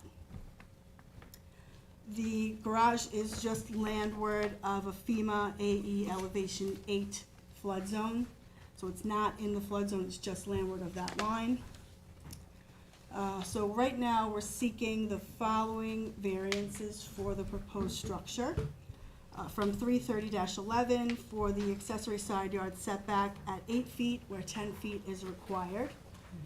330-76D and 83C for the placement of the detached garage within the required minimum and total side yards for the principal structure. Because we're trying to maximize the wetland setback, so we're pushing it into those required side yards. And also Pyramid 330-84D, and for an encroachment in the amount of 724 cubic feet on the west side of the structure for that second floor storage area. The property is fenced both in the front and along both sides. The front is a PVC vinyl fence, and both sides are 6-foot wood fences. The garage is located 12 feet from the existing residence, so that's pretty close. You can't really get any farther away from the property line in that regard. Like I said, the angled roof is on the side that is encroaching to the pyramid. The dormer is on the residence side. And we're only yielding a total lot coverage of 7.6%, where 20% is allowed. Lastly, as part of the mitigation, in addition to the wetland buffer, we're also removing the entire asphalt driveway and replacing it with gravel. The swimming pool that's shown on the survey is compliant with zoning, and we've already received a building permit for that, and I believe that work is scheduled to begin in October for that.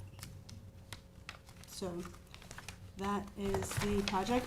I did receive a letter from the adjacent neighbor to the west, who also happens to be my client, who sent it to me, addressing it to the board, and I provided a copy of that when I handed in my affidavit. He has no issue with the garage. And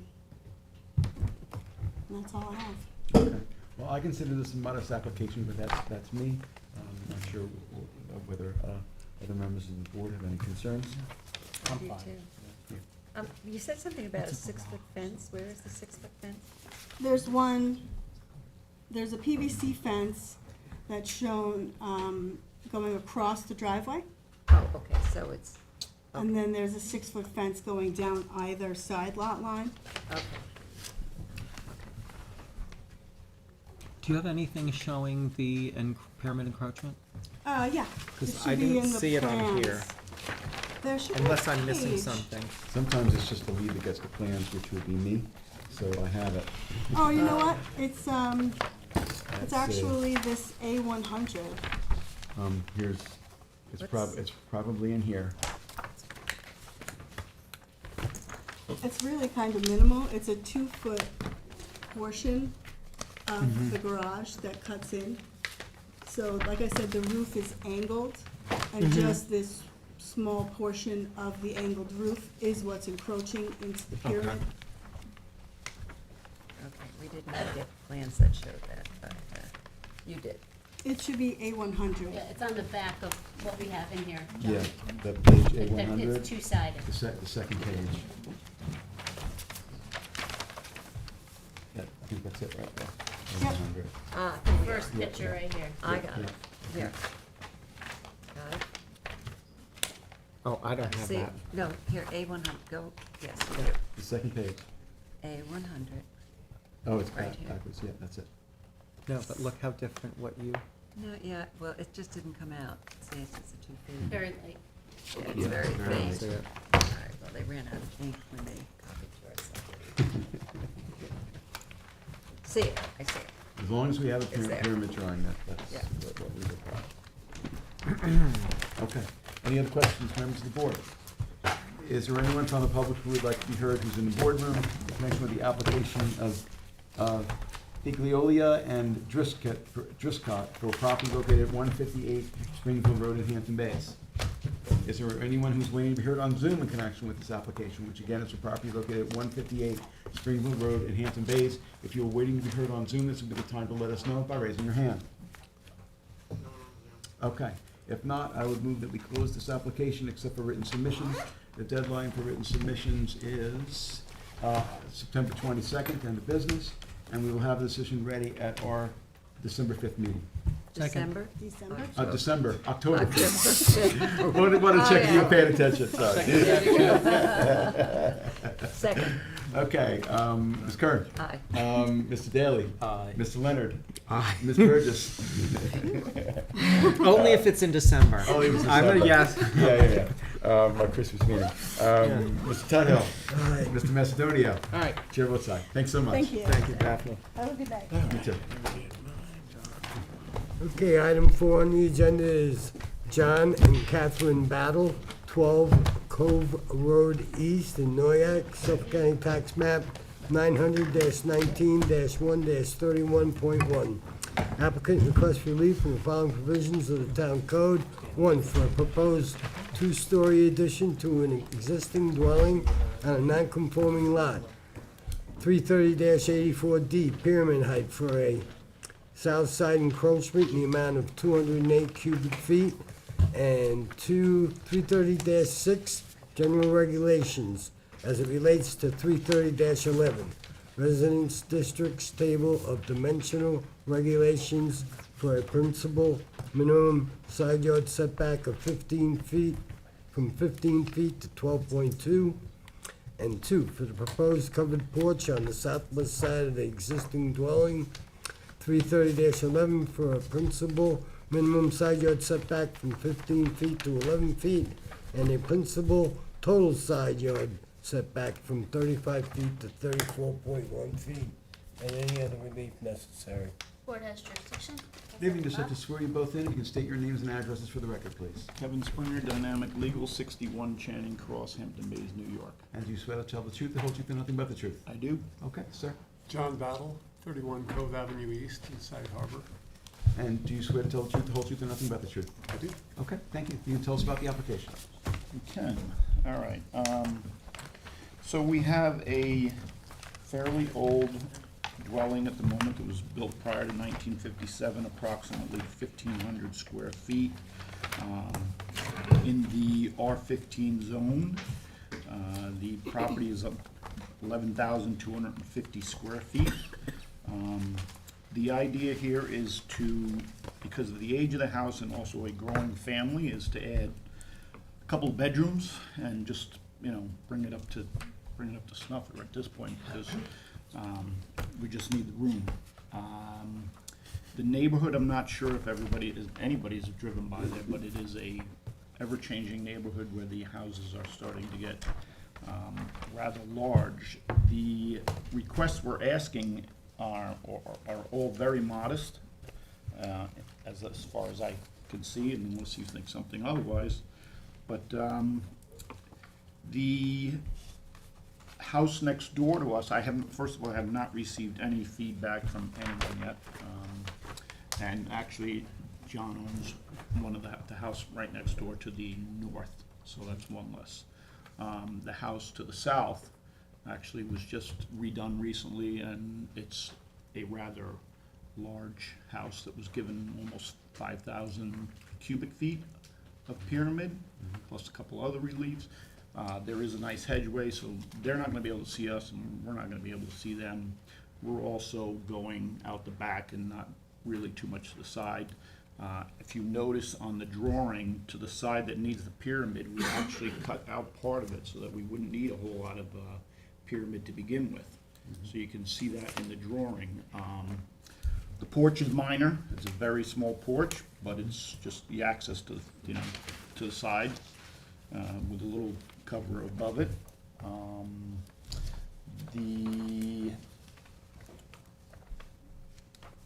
That's really it as far as we got. I mean, we're going from 15 to 12.2, which is not much, and 35 to 34.1, which is very minor.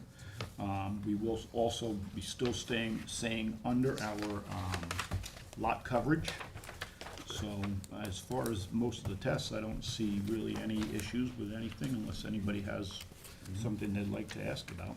Yeah, minimal pyramid relief, minimal setback. Yeah, I think it's minimal, like you said. What's behind it? What's that structure behind it? Did I see it It's a shed. No, it's property behind here. Oh, so that house, well, it was, at one point, it was a, multiple dwelling, had 4 dwellings on it. And in the last couple of years, they received a variance to convert 4 of them into 2. It's a huge piece of property. It's loaded, it's beautiful. I mean, like I said, the neighborhood is changing. A lot of the houses are, I did draw a little, there's a couple of houses in the area that we have. One right on the corner was a 10-foot side yard setback. One at the end of the road was a 14-foot side yard setback.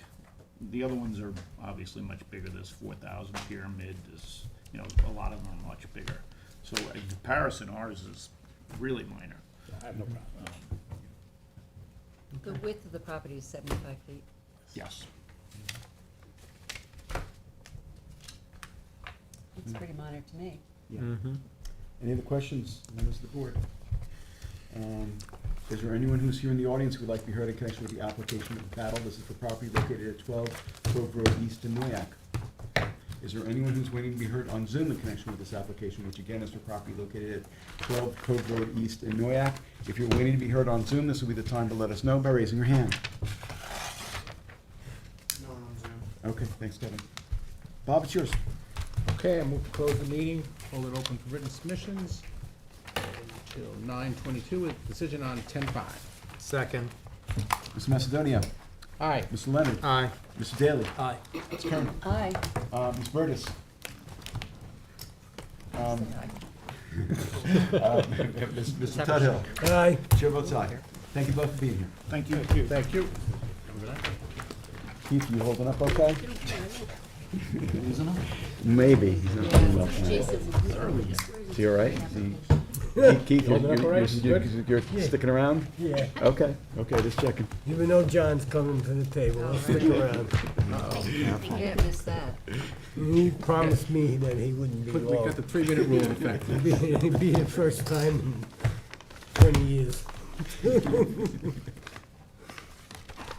Sticks and stones. Yeah. You always carry the stick.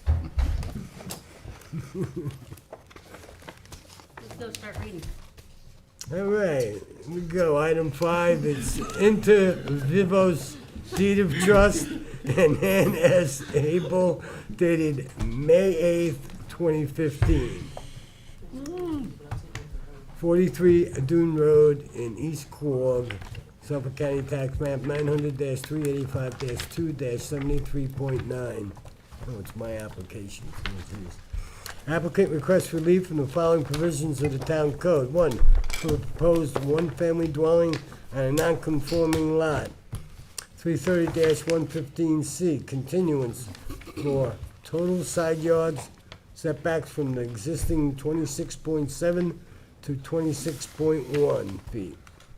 2, 330-84D, pyramid height for an encroachment in the amount of 3,372 cubic feet to the western lot line, and 330-46.2B1, adjacent areas for a dune crest setback from 125 feet to 107.5 feet.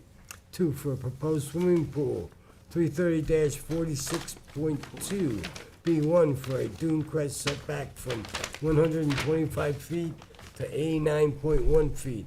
And 3, for a proposed pool deck, 330-46.2 B1 for a dune crest setback from 125 feet to 84.5 feet, and any other relief necessary. Board has jurisdiction? Good evening. Good evening. John Bennett for the applicant, Bennett Reed, 212 Windmill Lane.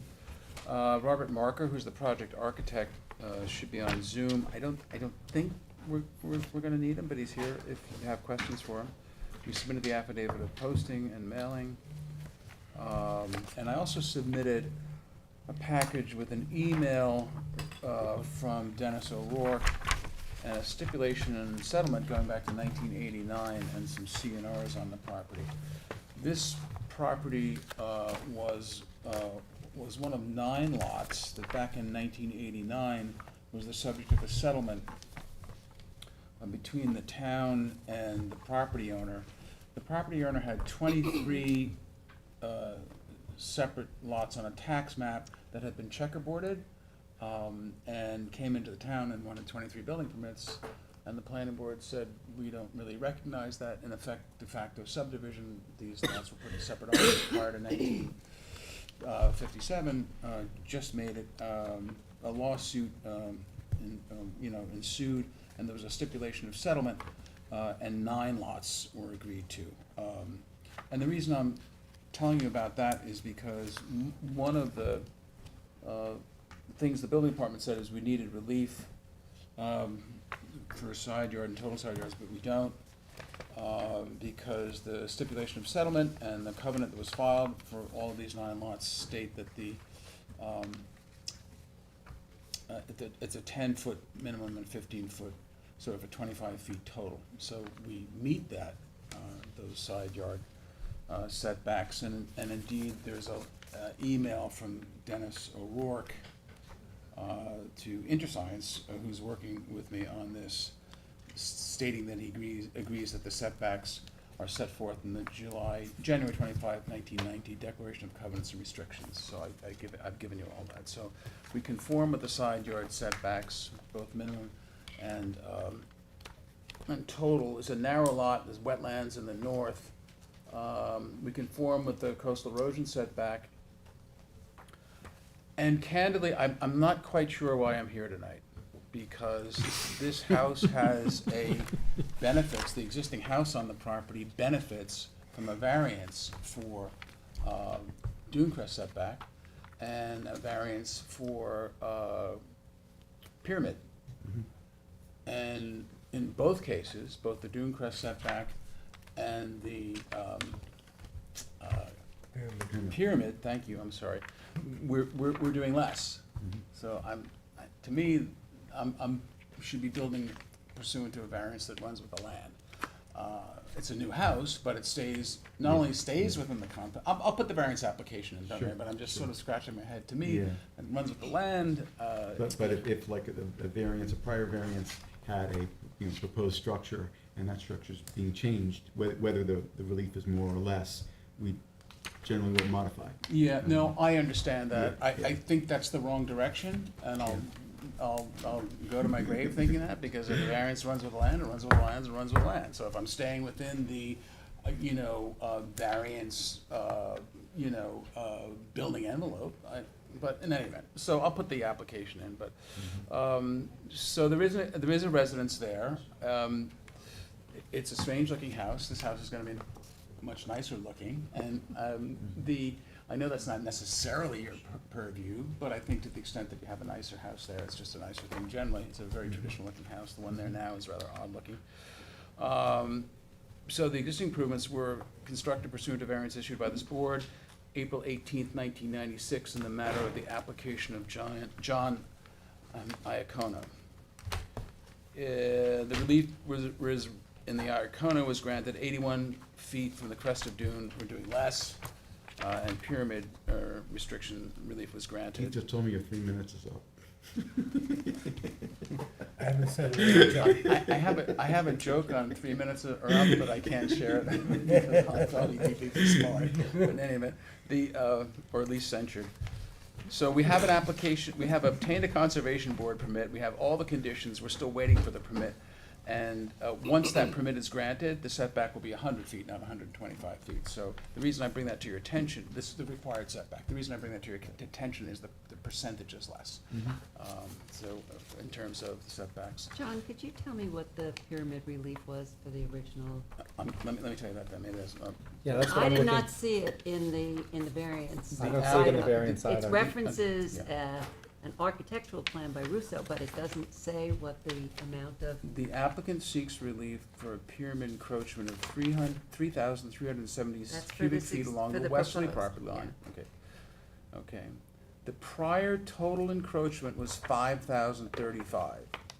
Oh. 1,315 cubic feet along the easterly line and 3,720 along the westerly property line. And the architect has very handily drawn that in the upper okay. left-hand corner of the sketch. He does a comparative Okay. pyramid encroachment of the existing house and the proposed house, which is very, very helpful. Yeah, that's very nice. This is like extremely helpful. The architect he's a nice guy, he's from Pennsylvania, but it's interesting, he said, I'm sort of scratching my head, I thought these variances ran with the land, that's what we're assuming.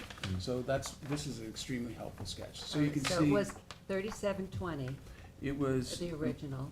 1315 Oh, wait, I'm sorry. along the easterly line. I see, plus the 0 now. 37. It's 5,035 Was altogether. total. Was Okay. the Let me go total. through them slowly, because I just went. 5,035 was total. Come on, fast with the I know, math. I'm sorry. Okay, good. 1315 along the easterly Got property it. line, we don't want anything there now, so it's 0. And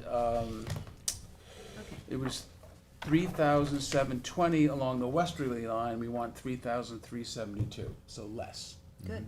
So that's good. Okay. And then we That's did fine. meet with Dennis about the side yard setbacks, and I gave you that email from him and the STIP, so that this minimum side yard is 10, total is 25. That Dennis confirmed for us. The setback, the dimensional relief that was granted, I have that here somewhere. What, from the dune? Yeah, it was. 83 feet. Yeah, well, we're now 84.5 from the crest of dune where the existing deck, as the deck is 81 feet. And the pool at 89.1 where the existing pool is 81 feet.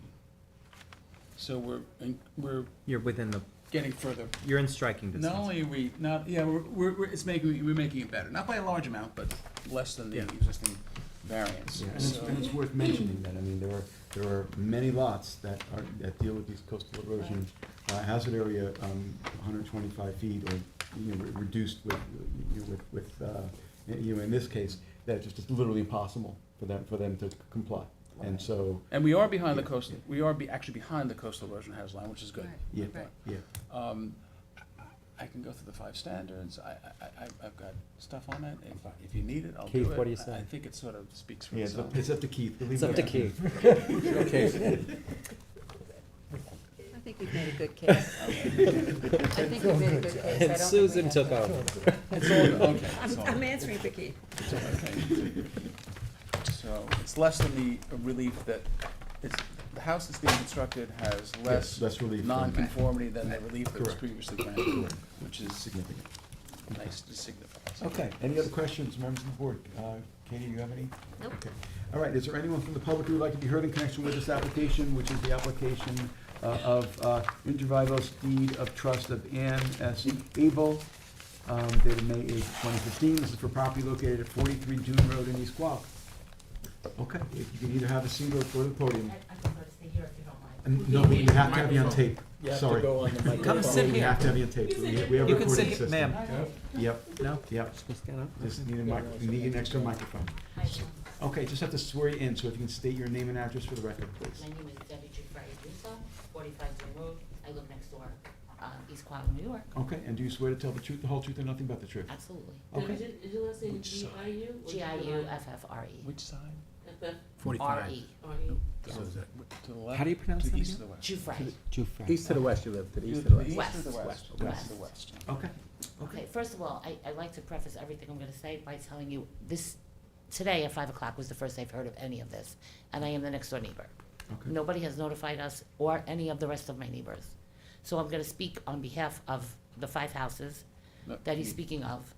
We have not been notified of any of this, so none of Okay, us have well, had a let's chance. stop to- right there, okay? So let's go to the mailings, and let's see who got notified. There's a Okay? sign out in the street, but I There's a sign haven't been, it says that- my summer home, I No, haven't no, been there. you're raising a since- jurisdictional issue, so I'd like it resolved right now. Because if the mailings weren't sent out, then we wouldn't be able to have this hearing. Yeah, well, I Okay? could So list for you all the neighbors' names. Bear with but- us for a second, we're Sure, gonna take a of look right course. now. Of course. Okay? I got a John Gifford, 6401 6th Avenue in Brooklyn, New York. Yep. Well, that's a non-existing address, that's an address from like 30 years ago. But this is what's on record. Yes, I know, I And understand. if it's on record, that's But where it goes. My husband has been here. And if you have a bad address with the assessor's office or the tax receiver's office, you might want to speak with them. Did you just say Abramowitz? So Yep. that's the neighbor to the eastern side, and I was with them today, they have not been notified either. They're actually who it on was Zoom mailed right to. now, while We they're have- watching. We have proof of these mailings. I don't know what to tell you. All I know is I got to my house today, and they all came to the beach. Well, you're telling us that people didn't receive Mailing, mailings, so I mailing want through the the record mail, clear. and to what address? Yep. To To the address that the town has, to the address that the tax Okay. receiver, Well, tax assessor. honestly, I'm speaking for 5 of us that had no, I just found Well, out not all today. 5 people were supposed to be notified. The only people that are notified are adjacent, and they have 4 required mailings. They mailed them all. Okay, well, that address that you guys have, I will update it before I leave. That 6401 address is an address from 30 years ago. So as he referenced, John Iacono, who was the original owner of that home, we built our houses together 31 years ago. I lived there since the beginning of time.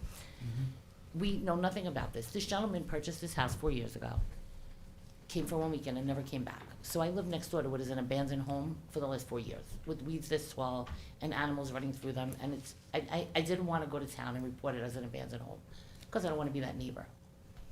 But the fact that we didn't know, and this man has an abandoned house, and now my neighbors are saying, and I don't understand all this jargon that you have. Apparently, you're looking to build this house closer to my home, whether it's 6 or 9 inches, I believe. There's only maybe 8 to 10 feet between our 2 homes. There's not a lot of room. Our houses are closer together than any of those other 9 homes in the stretch. So if this is going to affect me, my house is on the market right now. If this is going to affect me or the sale of my home, I'm opposed to it 100%. I haven't had time to contact an attorney or my architect or anyone, but like I said, I found out today. Yeah, and this will be left open for written submission, so you can submit something in writing, your neighbors can as well. Well, yes, we all will, Yeah. but Okay, as I just so you said, know. I wasn't aware. Okay. All right. Anything else you'd like to tell us? No, I guess that's it. Okay. But I would like to give someone the correct email or address or Yeah, something. the assessor's office. So send it in writing. Or you can stop in during business hours and change it with them. Okay. I assume Yeah. you're getting your tax bills. Yes, I do, but I don't get them to that address, and I do get them and I do pay them, and they are nothing to anybody else wants to That'd be see. worth a phone call, that's all, to figure out why there's an issue there, okay? Okay, Yeah, thank you. No problem, you're welcome. Okay, is there anyone else who would like to be heard in connection with this application, who's in the room? Is there anyone who is waiting to be heard on Zoom in connection with this application, which is again for property located at 43 Dune Road in East Quogue? If you're waiting to be heard on Zoom, this will be the time to let us know by raising your hand. Thank you so much. John, did you want to respond? Yeah, I No, just no want, hands. just quickly, just wanted to respond. Sure. It appears that the citizen who spoke lives to the west. We do meet this setback requirements. It's really no different than what's there now. And we're actually decreasing the amount of pyramid encroachment to the west by 400 feet, but still it's less. So I don't really see, I'm replacing a house with a more conforming house. Maybe not a lot, but nevertheless, a more conforming house, and presumably that would be less of an impact on the neighbor. And in terms of notice, first of all, as we all know, an appearance, it's not like failure to serve pursuant to litigation. An appearance here waives any notice claims, everybody knows that. And doesn't seem to be any proof other than that we served, appropriately, which we did. Those are the names that were given. Some people are surprised that that's the name, but it's the name that the address that the tax receiver has. So I would ask you that you close it. Okay. All right, I think it's yours. Okay, I'm gonna make a motion to close it, leaving it open for written submissions to September 22nd with a determination on 10/5. Second. Mr. Tudhill. Aye. Ms. Kern. Aye. Mr. Leonard. Aye. Mr. Daly. Aye. Ms. Burgess. Mr. Macedonio. All right, Chair votes aye. Thank you so much. thank you. Have a nice evening. You too. Yes, sir.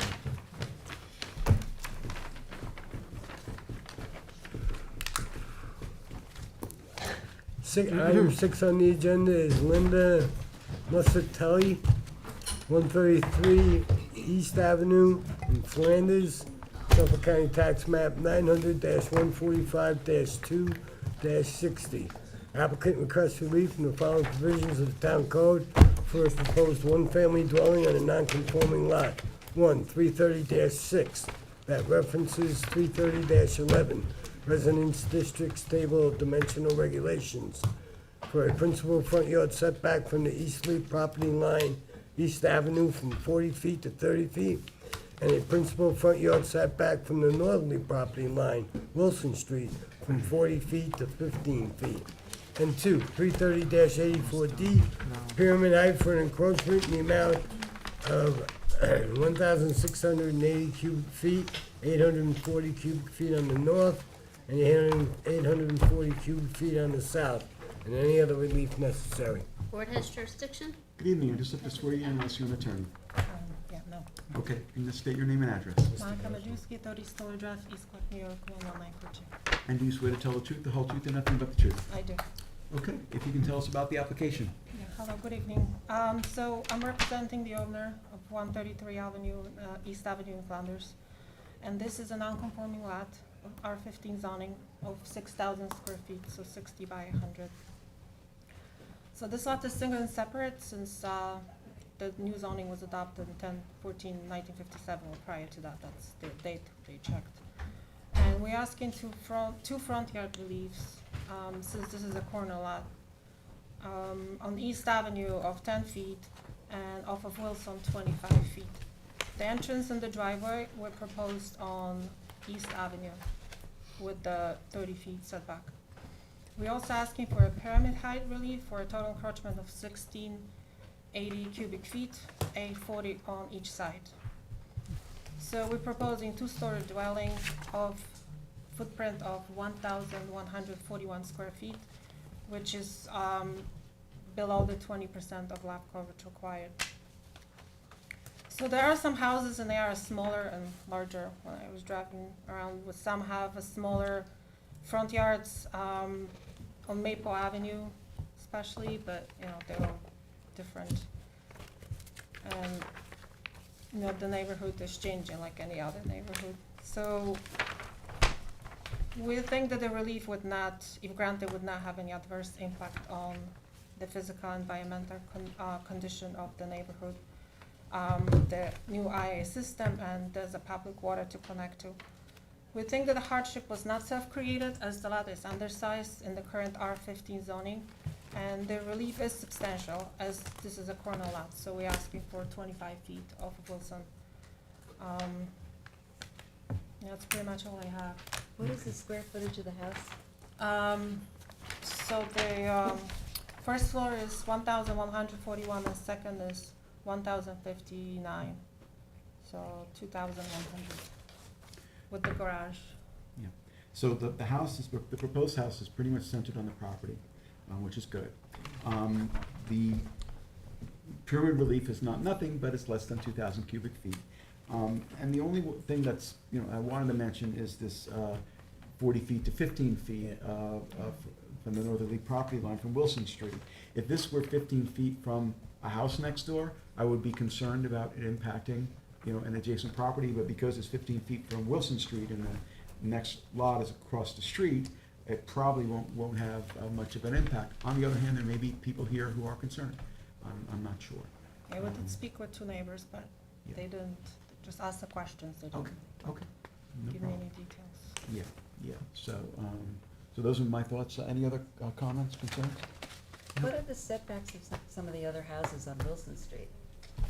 You know, they're all different. There's small lots like this one, and there's bigger lots. So when I drove around, it's really hard to tell. But there was on Maple South, there's smaller houses, but the setbacks are less than 15 feet in the front yard. Okay. Okay. All right, any other questions from members of the board? No. Is there anyone from the public who's here in the board who would like to be heard in connection with this application? You can come on up, you can have a seat, or go to the podium, whatever you prefer.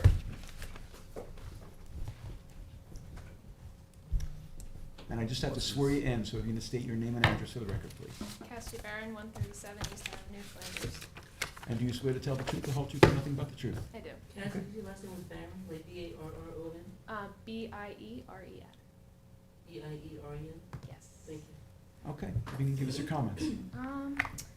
I just had a question about the southerly side, the cubic relief on the pyramid encroachment. We are the adjoining lot, like the neighbor right next door. So I just wanna know, like, we're talking about how high the wall is on that side, and I know you mentioned the 15 feet between, property line and everything, I know. Well, the 15 feet is with Wilson Street. Wilson Street, which is. Yeah, but Yeah. I'm looking at the survey here, I see a 15 feet between our property line and the house. It is, but I believe that must be conforming. Yeah, because it's Yeah. 10 required. Yeah. Okay, Yeah. Yeah. just talking about how much is the cubic relief on the southern side again? 840. 840. 840? 840, it's On each evenly side. split, 840 in the north, 840 in the south. Okay, I'm sorry, I just misheard when I heard her speak okay. before. That's okay. Well, it looks like the height of the house is 29 feet, and, okay, Less than a third. so, Yeah. and that's to the pitch of the roof. Okay, Do you wanna look at the plans? yeah. You can have this. It appears Wilson Street's a dead end, right? Yes. You can Yeah. keep it. So, yeah, so I mean, we consider that, overall, a pyramid relief that's being requested of less than, 2,500 cubic feet is being modest.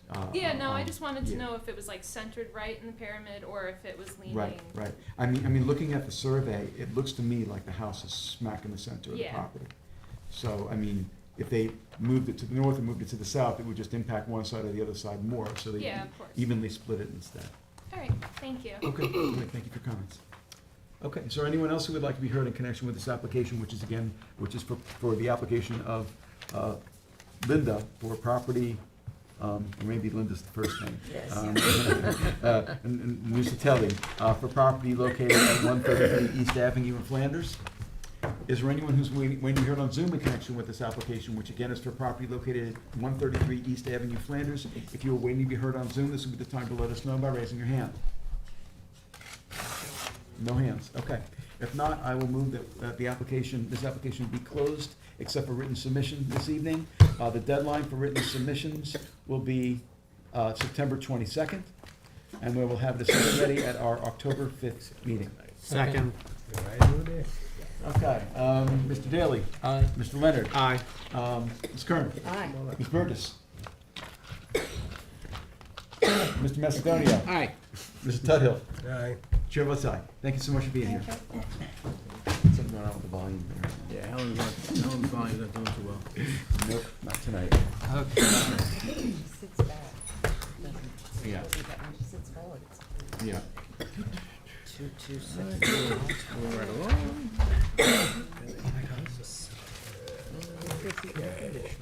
We only have a couple left. Beth. Okay, item 9 on the agenda is a modification request. 2266 Montauk Highway LLC, Bridgehampton, Suffolk County Tax Map 900-69-2-17.7. This is 2252 Montauk Highway. You want me to read this? Yes, please.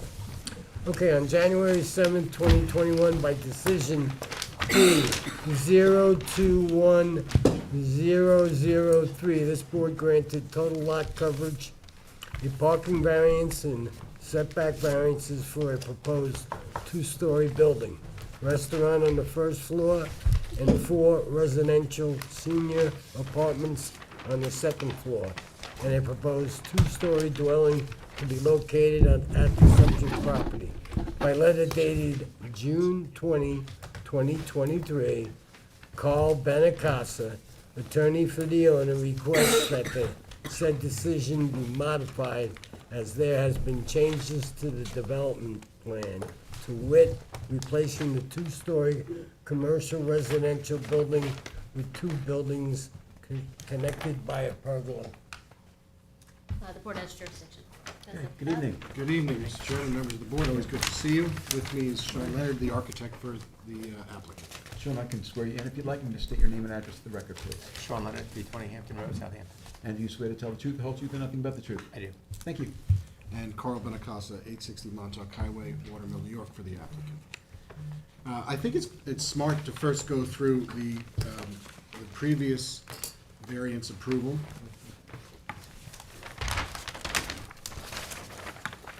So that's what this is in front of you. And I do have some aerials which I'd like to give to council to pass out, which I think will help kind of show what the neighborhood looks like.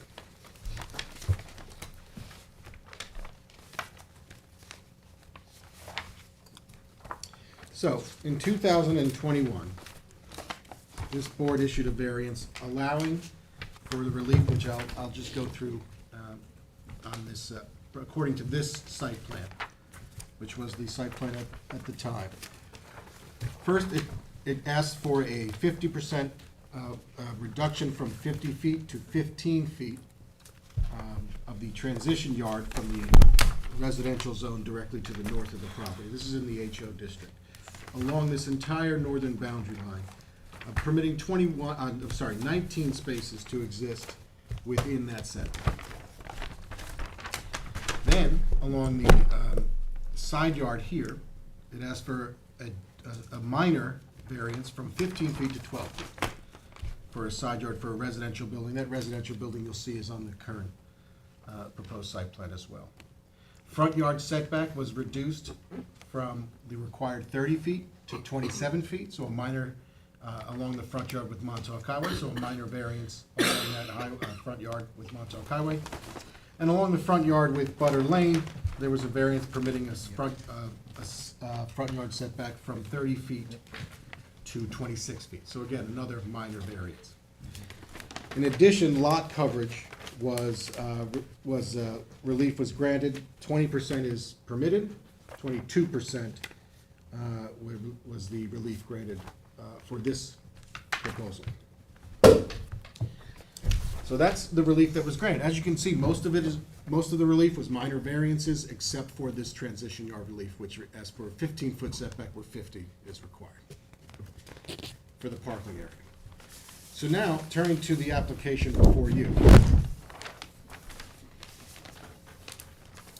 As noted by Mr. Tuthill, the front structure is no longer a two-story restaurant with accessory apartments or apartments above it. It is now two structures, 3,000 square feet each in size, each housing two retail units. If you look to the north, that entire row of relief for the 19 spots has been reduced to 7 along the northern boundary within that 15-foot setback. And now as you go south, there are 4 spots also, or I'm sorry, 2 spots within that 50-foot setback on that north-south configuration. Then we maintain the 12-foot setback, although we are applying it to the buildings, the forward buildings, as opposed to the residential structure in the back. We maintain the 27-foot setback along Montauk Highway. We've maintained the 26-foot setback along Butter Lane, although we're asking it be applied to the buildings to the front as well. And the lot coverage is more compliant, where we originally had 22.03%, when 20% is required by code. The relief we're seeking now is 20.67%. So we're actually reducing lot coverage. We're reducing the amount of relief required with respect to the transition yard, in the sense that although we still want 15 to 50, as was previously granted, it's only to accommodate 7 to 9 spots as opposed to 19 previously. This whole area to the north, which was the access point, has been removed, and it will be a garden, no relief is required. So the modification we are asking for is simply to note that it is two retail structures instead of the one residential. All the setbacks are going to remain the same. The lot coverage is going down, and that's really the extent of the relief. So the amount of relief, again, required, the significant relief last time was the reduction from that 50 to 15. That was the significant relief. The impact of that relief is far less now, since it's only applying to 1, 2, 3, 4, 5, 6, 7 with the 15 feet, and then it's about 2 within 30 to 40 feet of the transition yard. Okay. Have you heard from any of the neighbors? We have. Okay. And I'll get to that. So we've heard the neighbor at 41 Butter Lane is represented by Mr. Kennedy, who's here tonight. And Mr. Kennedy and I have spoken many times about his client's concerns, and we've come to an understanding that his client is comfortable with. I will go through it, and if Mr. Kennedy disagrees with something I'm saying, he's certainly here to speak up. Yeah. But we will agree that pursuant to a landscaping plan, which Sean is going to hand out, all existing vegetation located at the northeast corner, right here, must be maintained and undisturbed. In the event that any existing mature vegetation is removed or destroyed, the applicant or its successors in interest will agree to replace the vegetation with comparable species. All right, just go slowly. So the northeastern Right here. corner, All existing vegetation is All to existing. remain, All right. and will covenant to maintain it.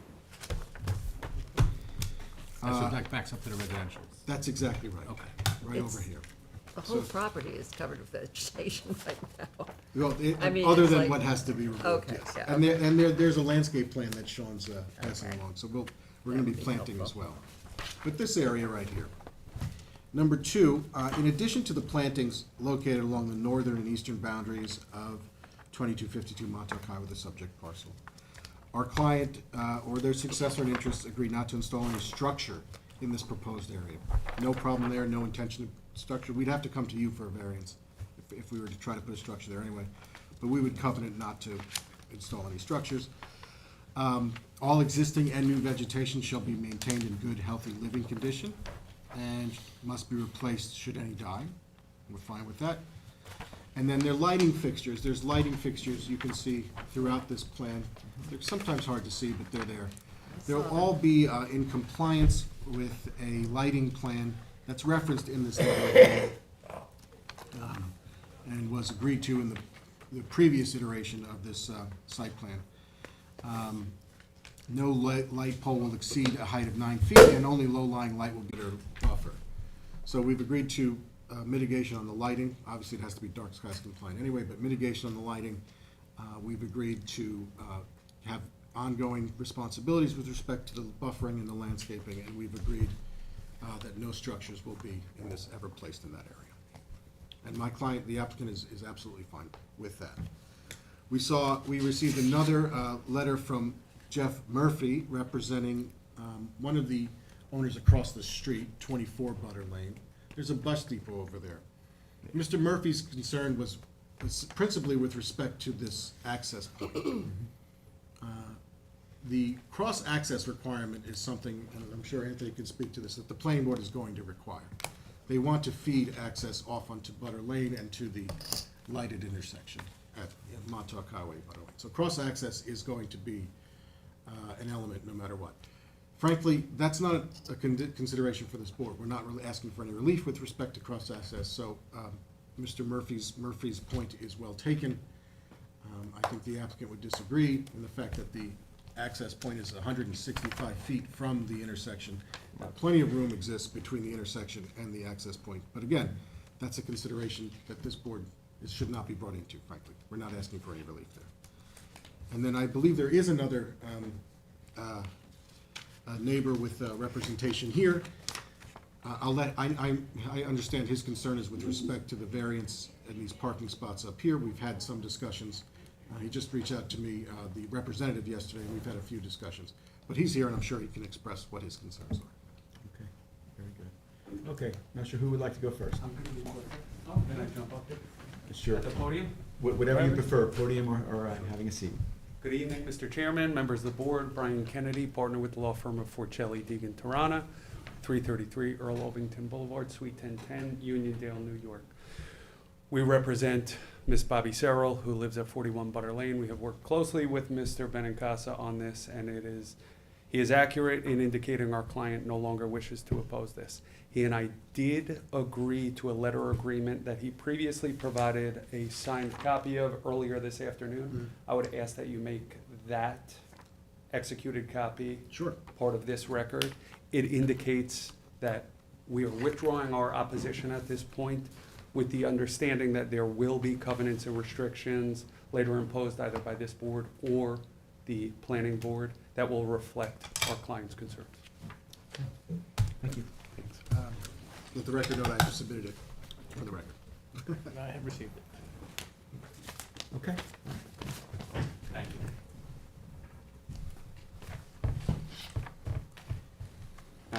Graham Weber, Weber Law Group, 290 Broad Hollow Road, Melville, New York, for Mr. Jason Levine, who's the owner of 49 Butter Lane. Thank you for giving us the opportunity to speak. You would probably think, why are we opposing an application that sounds less intense overall than that was approved in 2021? In 2021, Mr. Levine, because he is simply beyond a shared driveway, was not notified of that hearing. Was not, according to town rules, required to be notified, despite the fact that he is the house most directly impacted by any development of this parcel. But to that point, Mr. Levine does not oppose development of this parcel. He opposes specific aspects that directly impact the use and enjoyment of his house. He did not have the opportunity in 2001 to be part of that application. We'd like to take the opportunity now to engage in discussions and conversations and hopefully reach a similar agreement as the other neighbor did regarding certain modifications to the plan. My understanding from Mr. Levine is that he has tried to approach both the applicant itself as well as applicant's counsel. Applicant's counsel did engage with him prior to my being engaged, and was any modifications, my understanding is that sought by Mr. Levine at the time were not acceptable. But now I'm here, and I hope that we can engage in a conversation. And I did speak to counsel yesterday a little bit about the application. So let me just say specifically, what we're here to address. First and foremost, just jurisdictionally, and I'm going to look a little bit further into this, but the application from 2021 was actually withdrawn in 2022.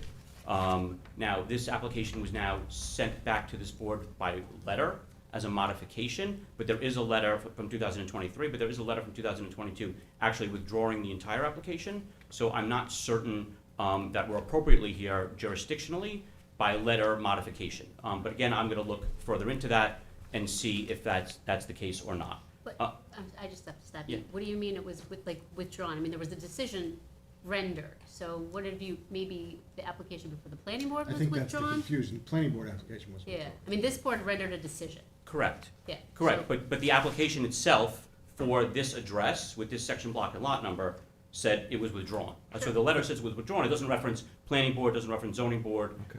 But my point is simply we are starting with a new plan, and I think it is drastically different. So I'm not sure jurisdictionally we should be here on a modification versus a new application. Okay, But well, just to have the record be clear, it would take this board to withdraw or basically rescind a Right, decision. but what he's saying is, Yeah. should it be here for a modification or should it be here for a new application? Okay, I see. Correct, not that you don't have jurisdiction over it. Okay. Correct, it's just whether it should be here as simply as a modification done by letter Yeah. versus a new application. Okay. That's just a technical Well, matter. new applications give us a bigger filing fee, so A I'm new all for fee, a and, new application. yeah, and then I get something else to review, I get to come out here again, it's like, it's win-win. So, and again, we're not here to oppose development, we're here just to try to get a more satisfactory development for the property owner. So to the substance of the concerns, the first is those parking spaces. Those parking spaces front directly onto my client's property. There is a shared driveway in between, but those 7 parking spaces, which are to the north, do head in to his property.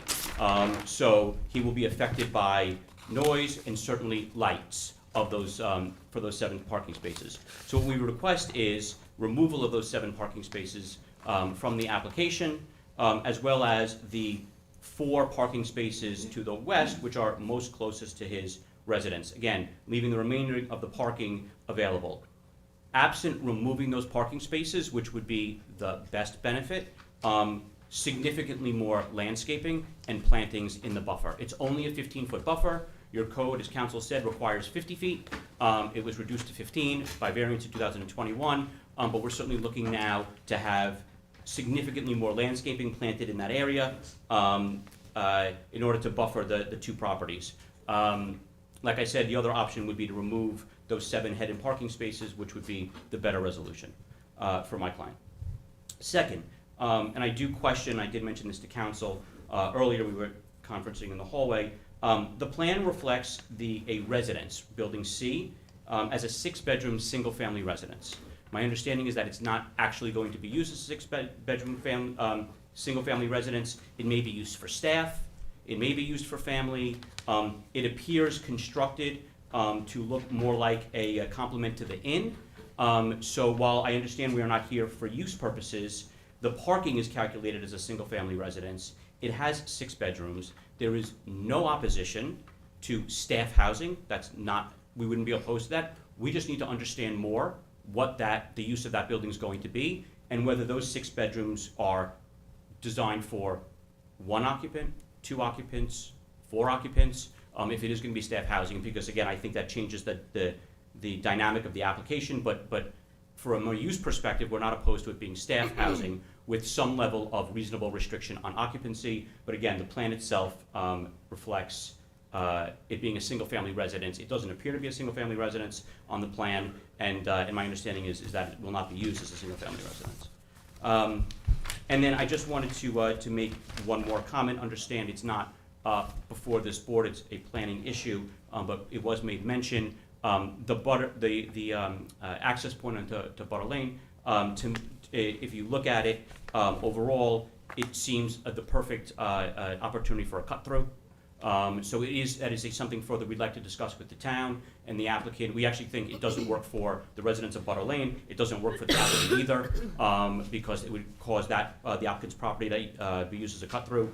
So it is something from a planning perspective we would like to raise with the town. Don't want, or didn't follow? Yeah, don't want, because it You becomes... don't want to cross-access between properties?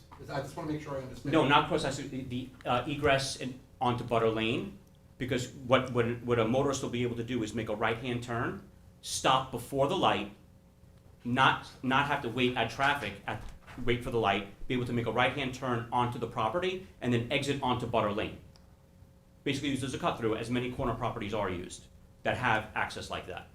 So it's not good for the residents of Butter Lane, but it's also not good for the applicant.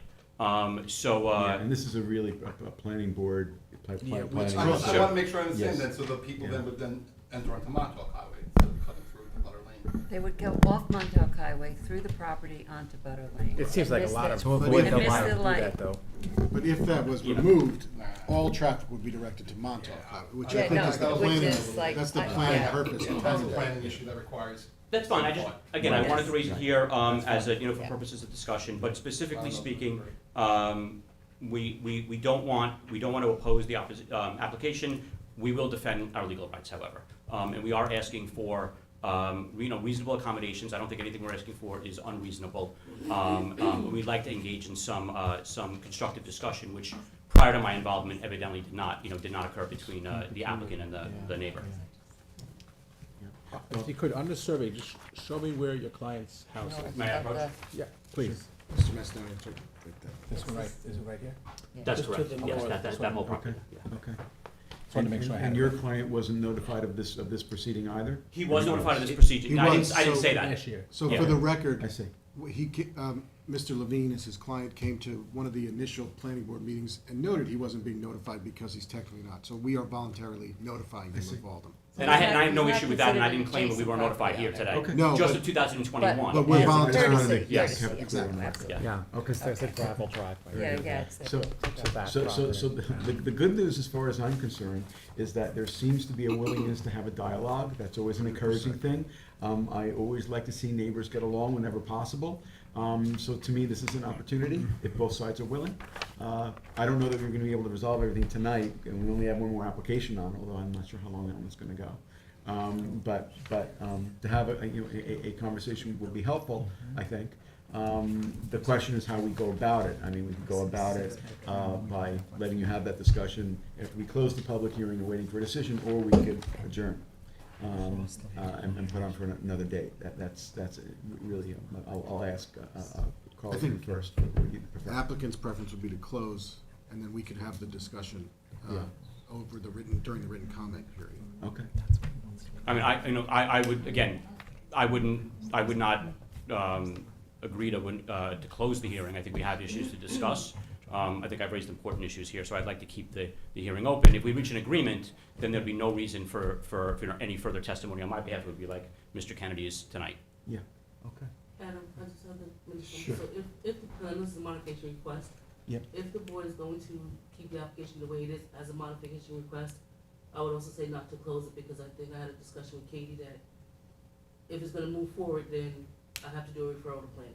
I see. Which is not something we normally do, but because of the change Yeah. in the plan, Yeah. which is very different from the original application, I was instructed that we're probably gonna do a referral to the planning board. Okay. This is not my project that I'm reviewing, so I don't know, have you been before the planning Yes. board on Yeah, this? we had You've the, actually been. we have the pre-submission report already. Oh, good. Yes. So what I would say is, that's fine on your referral, we've already done the report, so we have what we need for this board. Okay. We have it, so All right. it's been done. And as to a modification versus a new application, when we have these situations, we often will consider it to be a modification when it is a relatively modest revision to what was originally approved, versus when we're seeing a major change in what's being proposed versus what was originally approved. Sometimes we'll have an applicant come in with a new application, but I guess you were advised to do a modification, that's why we're here. I don't know. I don't know. I didn't Yeah. say. No. I didn't say he was No. advised to Not do advised by your staff. I see. No, no. Okay, but it came in as a modification. It was, we were advised by the planning. Planning department, okay. I think it's a significant For the record, change. Anthony Trezza is not the Okay. entire planning board. You take the guilt. It's a significant change. I mean, there's a loss of 4 affordable housing units. I think it's a significant change. Respectfully, that doesn't impact the relief, though, right? That's true. Yeah. I don't know. The What's change, all changes are, if there is a change in the relief requested, it's less relief. Correct. I don't want to get into a debate. I don't think it's appropriate, but it is an entirely new plan, and that is true. Both statements, my statement and his statement, are both true. Let's decide what we're gonna do here. You want us to second call this? No, not tonight. No. Okay. No. Take it easy, Cole. We can talk. All right. Leave it open. Yeah. and- You want to leave it open and? Yes, we'll- Well, let's leave we're it gonna open have and to leave it come open back. anyway.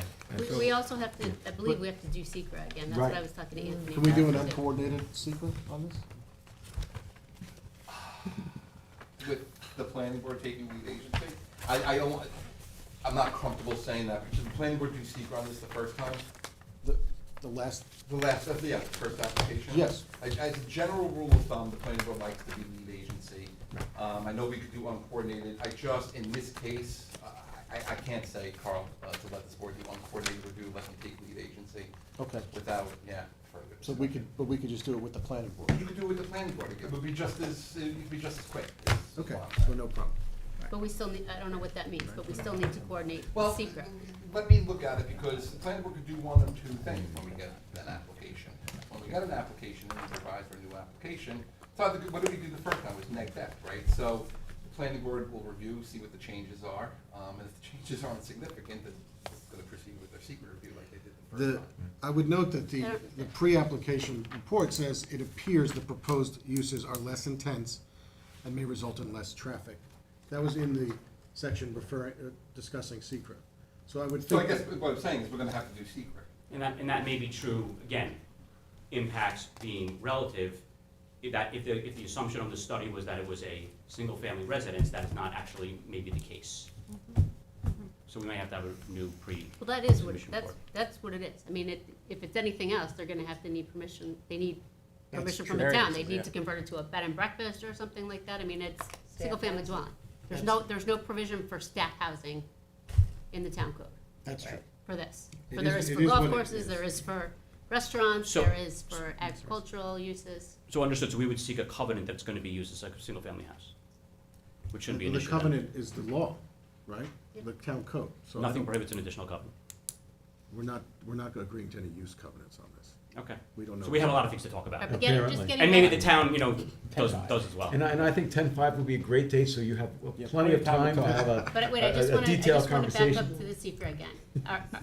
Anthony, are we doing a coordinated review or an uncoordinated? I don't know yet, is what I just said, because The planning board does not have an application listen, before them. I'll make it easy, we'll do a coordinated review, Okay. send it off to the planning board, I'll have everything ready tomorrow. Yeah, that's what I'm saying, the We'll do it. planning board doesn't have a full application, so we have to do secret.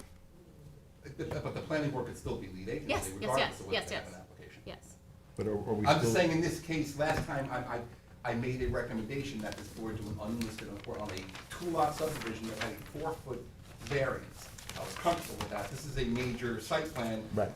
On Montauk Highway in Bridgehampton with a lot of, or some questions from neighbors, I gotta let the planning board. Right, so Carl, we need all the secret documents, the EAF, the copies of the application. The short form, sure. And I'll put a I have 2 FOIL requests in already from the end of last week, which are not responded to, but I'll put FOIL requests in for all the documentation as well. And are we good, speaking to the board members, with this continuing as a modification? I'm not, but that's. I'm okay with it for now. I'm not. I think it's more than a modification. The relief that's being requested is not increasing, correct? Nothing, it's Yeah, only not decreasing. increasing. So that's a rationale. But it's Yeah, it's yeah. a completely different configuration of the property. Right. So, I mean, yes, okay, so you kept within the relief, but it's a completely different configuration. I'm assuming that we're not gonna have a problem with some of the relief that you're requesting, but I think it's a different application.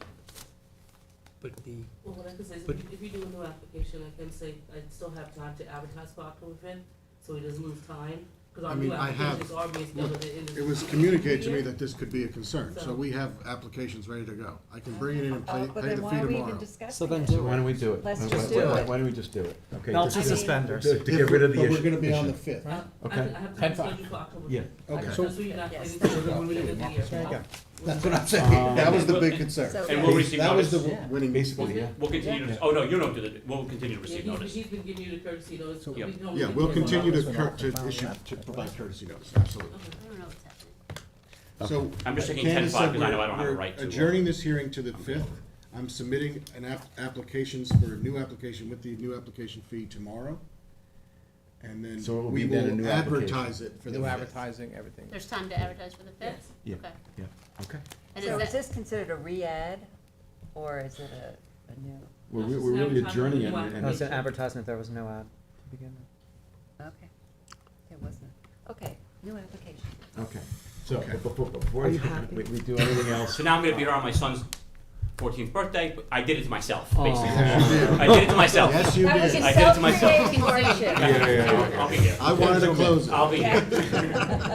Bring your son. I'm gonna Bring your son, Okay. yeah. So, before we finalize things, I want to ask if is there anyone else in the room who would like to be heard in connection with this application, which is for property located at 2266 Montauk Highway in Bridgehampton? Is there anyone who's waiting to be heard on Zoom in connection with this application, which again is for property located at 2266 Montauk Highway in Bridgehampton? And what's the name of the applicant? Loaves and fishes. 2266 Montauk LLC. No, that's what it is, 2266 Montauk Highway, okay. Okay, if you're waiting to be heard on Zoom, this would be the time to let us know by raising your hand. No one on Zoom, okay. If not, Bob, it's yours. Carl, the sooner we get those secret documents, the sooner we can work. I'll try to, next week. 10-5. New We're gonna hold it application. open for got a 10-5 big for reapplication and re-advertising. Right. Second. Okay. So we're not technically keeping this application open, because we're getting a new application, is that correct? So what do we do with this application? We don't wanna, Well, there is, it's not an application, it's a modification. For new application. What? This application's over. This, What I would that's what sug- I'm saying, is that If this I may application. suggest, you can adjourn this, and then you can close it Okay, the at next the meeting. next meeting. All right, And there'll that's be a what we should new, do. there'll be a new application Okay, so that this you is can link up adjourned with it. Adjourn to until 10-5. October 10-5 and And then a new 10-5. application. Excuse me, I Hold on. totally missed that. What did I'm you with just you. say? we're gonna So- adjourn So this 10-5. application is no longer, So we're we not shouldn't even be- adjourning it as a modification, we're now considering a new application. So we're gonna keep it open as an adjournment, and then at the next meeting, we're gonna dismiss that, and we're gonna go with the new. 10-5. We're gonna go with the new application. Dismiss it now. Why don't we This is dismiss the it new now? application. All Why don't right. we dismiss it now? Do you wanna do that? Yeah, Yeah. because then I can do what I need to do with the computer system. and Okay, get this one done that's over fine with me. With the number, and then. Ready? Okay. And for Okay. Candace, she's the one that's. So putting all I the move to together. dismiss this application And look forward to a and new look forward to a new application. application, Which will on be the on- calendar on 10/5. On 10/5. Second. Without opposition, based on the understanding a new application we filed. Absolutely. Okay, all right, Mr. Macedonia. Aye. Mr. Leonard. Aye. Mr. Daly. Aye. Ms. Kern. Aye. Mr. Tudhill. Aye. Ms. Burgess. Chair votes aye. Was that it? That's it. Oh, yeah, we have a problem with volume at the moment. And we wish Carl well, he's getting Thank you married all. this Have a good weekend. rest of your night. Congratulations. Oh, my goodness, So you're gonna be here congratulations. 10/5? Terminal I'll be here back. till honeymoon. Another one Honeymoon, bites the dust. honeymoon's October 17th. So just Oh, don't good. adjourn again. And I'm gonna use the bathroom, I'll be back in 2 minutes, so. Okay, go ahead. Swear him in. Okay. Here we go. Number, I never. number look 10, at my Roberto Outlook. Cami, I'm the worst. 12 Old Quogue Road in Riverside. That's all the way. Yep. That's it.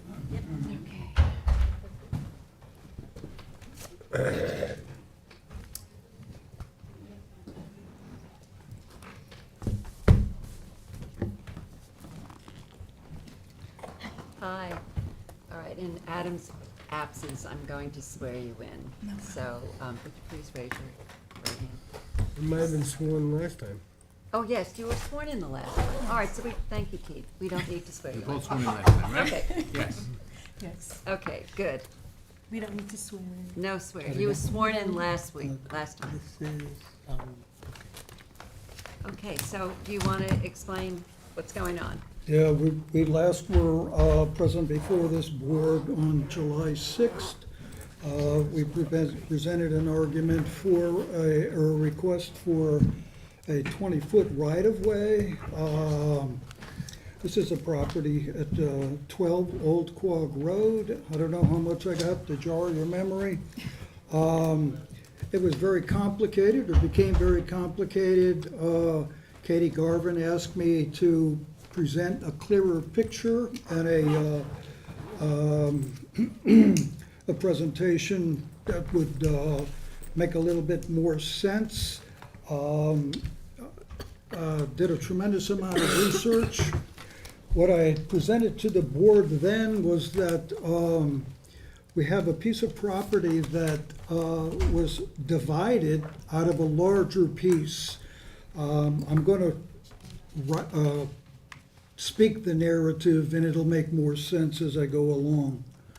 The subject property was originally purchased by a husband and wife, Russell and Viola Murray, in 1949. So it goes back a ways. At that time of the purchase, the subject property was a part of a larger tract. The property presently is zoned R15 residential. It's located at 12 Old Quogue Road, the hamlet of Riverside. In December 1963, the owner of the property, Russell Murray, and his wife filed an application with the zoning board of Southampton Town for land division. There is a copy in your, should be in your file. The application and the board decision was dated January 9th, 1964. Again, it was based on a sketch, a 3-plot sketch. It was a simple application, and along with the application, they asked for relief from this property ever losing single and separate status. That's where the rub comes in. Russell Murray passed away in 1965, and apparently upon his death, he willed the property to 4 of his children. The wife was never mentioned in the new deed. It wasn't a deed of trust, but I won't give you their names. Now, there were 3 properties attached At the time of his death, all three properties went into the hands of his estate and into the hands of his children. How that took place, I don't know. I've submitted a deed to show that. I don't know if you have a survey in front of you, but it shows the configurations of the property. They're like stacked. The subject property is in the center of these other properties. The northeast adjoining property, we'll call this lot 3.2, this property was purchased along with the other two in February of 1949. I presented the deed to legal, and it had been in continual ownership until Russell's death in 1965. It appears that the property was then again inherited by the four children, all three pieces. All three pieces were initially in the name of both husband and wife. When he passed, I have no idea or research as to why she was left out of the process. There may have been a divorce involved, I don't know. The children got the property. They held it for 11 years in the four names. And did they pay separate tax bills, and, were they? Let me just, she's asking, did they pay separate tax bills from each of the parcels? I looked up the tax records, and there were separate bills being paid. Okay. The problem runs into the fact that the way the ZBA approved the land division has no reflection on what there is there now. I met with Real Property of Suffolk County for 2 hours.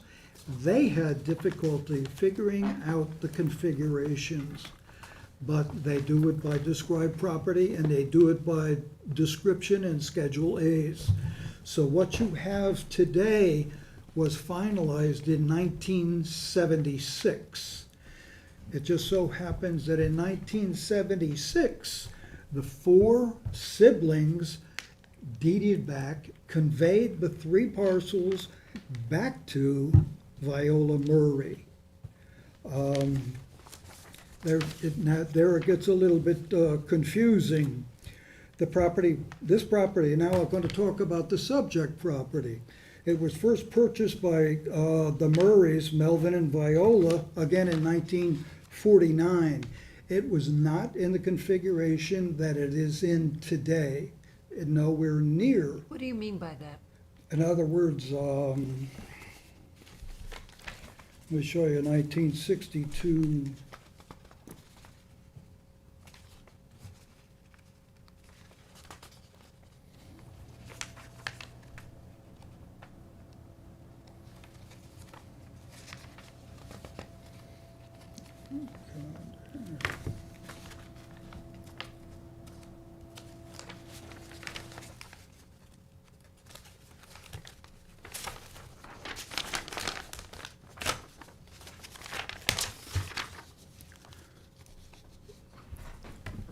This was the property in 1963. Which Now is the the pro- property, subject property here? Which is the one that, is it 7? Yeah, yeah, here. Huh. Oh, nice. It's like a puzzle. I mean, okay. Okay. Okay. Now, my You guys quest see? right now,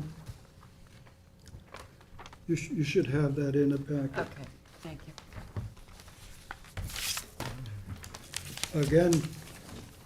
Again, with meetings with Real Property in Suffolk County 2 different times, they couldn't come up with any conclusions other than what is presented now.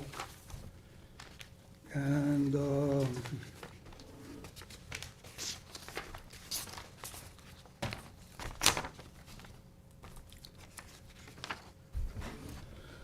this is what they gave me, 1977. That's the final configuration. Again, the subject lot is in between these two.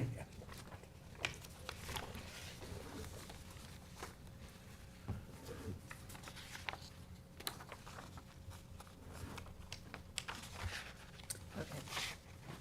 This, it's in our packet. And, Do you guys know what we're referring to? The subject property is in the middle.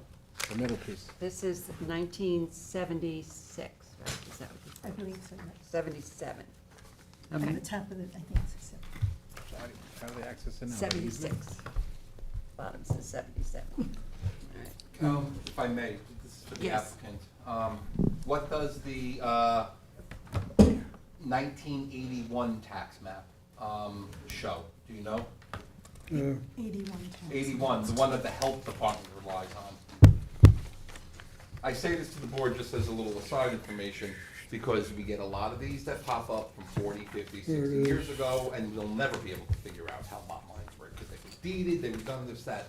I asked about the 1981 tax map because that's what the health department uses as their basis for whether or not they're gonna give someone an approval for a permit to build on the property.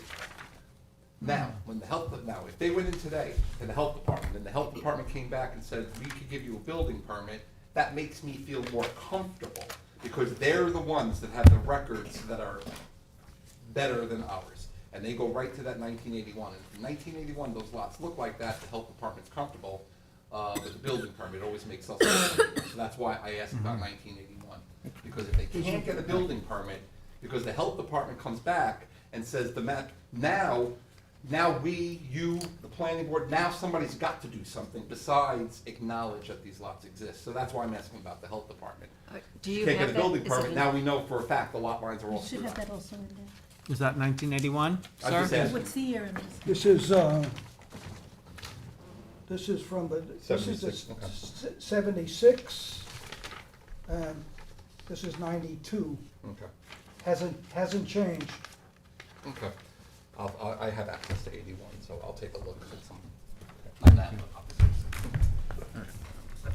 So what you're saying is that if the health department recognizes the plots the way that they're suggesting they should be recognized, that we should feel more comfortable.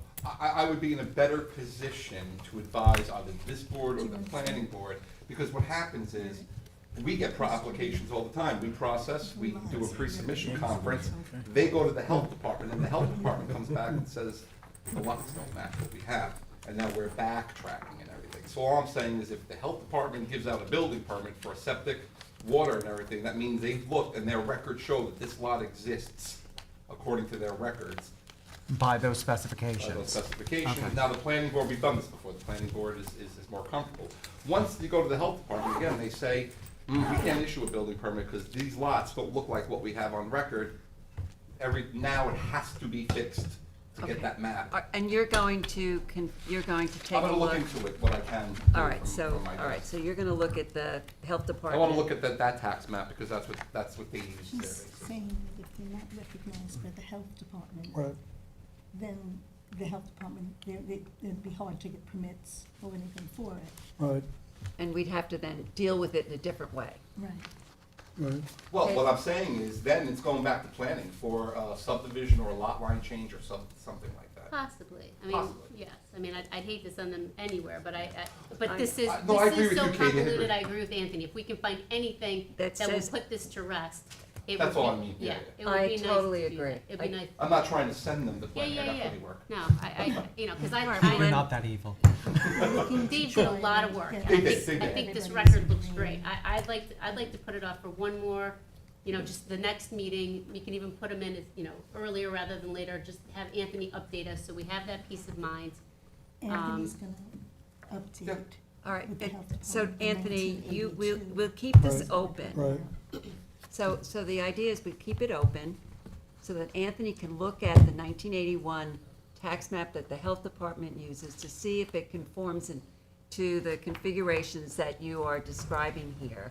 And if that isn't the case, we're okay. And it probably should, because even your single and separate search, says it was held in single and separate ownership since May of 1981. Right. Which so- leads me to believe that that's, That's what supports we, it. that's. Yeah, I think you're right. She says that it is in the documents that it's held in single and separate since 1981. Right. Well, in 1981, the estate of Viola Murray sold that particular property. This is a sad. All right. Sold them all off, separated them all from the common ownership of the estate and everything else. Yeah, yeah. I also, Dave, I want you to put on your radar, assuming all of this is supported, I am gonna want you to at least give the board in the record a draft of your, the right-of-way. Cause the board needs to know that they're gonna have access. I know it's proposed, I know it's on your survey, but you're gonna want a lawyer or somebody to submit that, so that if the board grants the variances, it's gonna be conditioned upon you filing that, so it's not landlocked. She wants you to, a draft of the right-of-way Right. on its, separate, on its own. Yeah. No, Draft a right-of-way. The legal document that will have the right-of-way, so that eventually, if and when the variances are granted, it's gonna be conditioned upon you filing that. So it's not landlocked. With the county anymore. clerk. I'm not picking anything They up. want can you just say that again? I'm sorry, just one. Hold on, I can speak loud. So, what Katie wants you to do is to either retain a lawyer to draft the actual right-of-way document that Right. would need to be filed with the county clerk. And so anything that we grant would be conditioned upon you filing that right-of-way. Don't you grant the right-of-way and then that's done? We would want you to have the right-of-way drafted Drafted. first, presented to this With a board. With a Schedule A. And so that you can, so if we grant you the relief, it will be conditioned on you filing that document you already have Right. with the county clerk as soon as it's done. That doesn't Okay? come after the relief is granted. No. You want it before. We want to see it first. Okay. That's the way, is that the way we normally do it, Katie? Normally, it's already in place. Okay. And when we've had, if Dave was an attorney, we would know that it's gonna get done, but because he's not, Well, I think normally we the know easement's it's gonna already in get place. done, It's but been we in place need the for written 100 years. document. All right, so it's the drafting of the right-of-way. Right. We present it here. Right. And then it has to go to legal. Like, do we have to have it Then you have to drafted? file it. Then yeah. we Well, have to no, file you've it. already drafted it, so what you'll do is you'll file At it. that point. Okay, At so that basically point, file yeah. it Once we after. grant the relief, you go Okay. file the right-of-way. All right, Yeah. I just- Yeah, no, I know. So you just need a draft of the right-of-way Yeah. document. Yeah. To that point, make sure the surveyor puts the meets and bounds description. Say it again. Meets and bounds description on the survey. Right. Yeah, it's not on there, that's all. All right, so let me try to. So let's, yeah, All right, what's our laundry All right, list? let's our laundry list. One, Anthony is going to check the 1981 tax map that the Department of Health uses, assuming it's configured in the same way, that's gonna be good enough for us. Okay. Two, you're gonna need to change your survey to show the right-of-way meets, the The meets and bounds. meets and bounds on the survey for the right-of-way. Right. And three, we're gonna get a draft of the right-of-way document so that when we approve you, and we'll make it a condition that you must file that draft, and then Right. you will file it. Okay, so three things. Okay. And as Katie said, and Candace, if you would, can we put them up higher in the agenda for some reason? Because, you waited the entire day, and this is like, is it possible? That's up to the board, you just tell me, Yeah, whatever you want me to I do. think, Put them first, next. Put them Yeah. on at the top. all right. We would like them to be first. Thank you. Is everybody agreed to that? Yeah. Sure. Keith? Yes. Is that okay? Yeah. We agree. Keith, it's yours. We agree. Of course you agree. Yours, you agree that? What about our argument for single and separate status if this is a legal lot? Katie? What do you mean? I think You mean she's if saying. Anthony comes back and says it's not recognized on the 81? Yeah. Yeah. Then, I'm gonna study Hypotheticals, your yeah. written submission Yeah, again, we're but gonna look at it. Yeah. as I told you when you took this over, this is just so complicated. And, the town's, there's a little bit of exposure for the town on this, cause it's a vacant lot. If it was conforming, it would be so much easier. I actually thought it was conforming. I looked at the lot area again and it's like 200 square feet short of being a conforming lot. So, you know, the fact that it's a non-conforming lot that's landlocked causes me to, causes some concern. So I'd like to just get that peace of mind from Anthony. If it's not, then we have to deal with it. We'll deal with it. Okay. I think we're all on the same page about trying to resolve this Okay. positively. The lot to the west is owned by Berta Kamey, who's sitting, and her husband is the owner of the subject lot. So we're giving right-of-way from one wife to a husband. Does that play in the mix, or is that not even considered? No, but thank you. I mean, yeah, it's good. She's giving him the right of way. It does nothing to do. Yeah. I don't care who gives the right of way to Yeah, who. it doesn't matter. We just need the legal document and everything to be shown. Yeah. Hold it open till No, Wednesday. it's- Where it comes from. Bring it All right. Anybody else out there that wants to speak? Hold on, Wait, hold all on. right, Candace wants to speak. No, I don't wanna speak, I just want to get that in there before you move forward. Go ahead. Okay. Anybody on Zoom? Is anybody on Zoom? No one on Zoom. Okay, thank you. Okay. Tina. With that being said, the next meeting is when? What else? Did you say you wanted something else? Candace, We when's can the bring them next in meeting? 9:21. They're bringing them in 9/21. First, on 9. Can you get the draft of the? Can you if get the can't. draft by 9:21 done of the easement? Can you get the right-of-way drafted by 9:21? I don't think 9/21. Yeah, 2 weeks. 2 weeks. 2 weeks. 2 weeks. 2 weeks. Well, 10/5, that's the next That's a one. tough one. 10:05? Yeah, give me a, Okay, we'll go to 10:05. yes. If you need more time, Okay. we'll adjourn. But, okay, so Keith, it's yours. So we're gonna put him on the agenda, hold this open for all purposes till our meeting on 10/5. Second. Okay, I appreciate. All right, Mr. Tuthill. Aye. Who seconded? I did. Both of them. Mr. Macedonia. You pick. Aye. Mr. Daly. Aye. Mr. Leonard. Aye. Ms. Burgess. We heard you. Chair votes aye. Okay, we'll see you Okay. on the 5th. Thank you. And you're going to be high in the agenda. Okay. Okay. First. Okay, thank you. Thank you. Have a good evening. Go ahead, All right. you get the bang. Susan, you get the bang. Oh, I'm gonna bang. Close it. All right, do I have a motion to close? Motion to close. Second. All in favor? Aye. Aye. We are closed.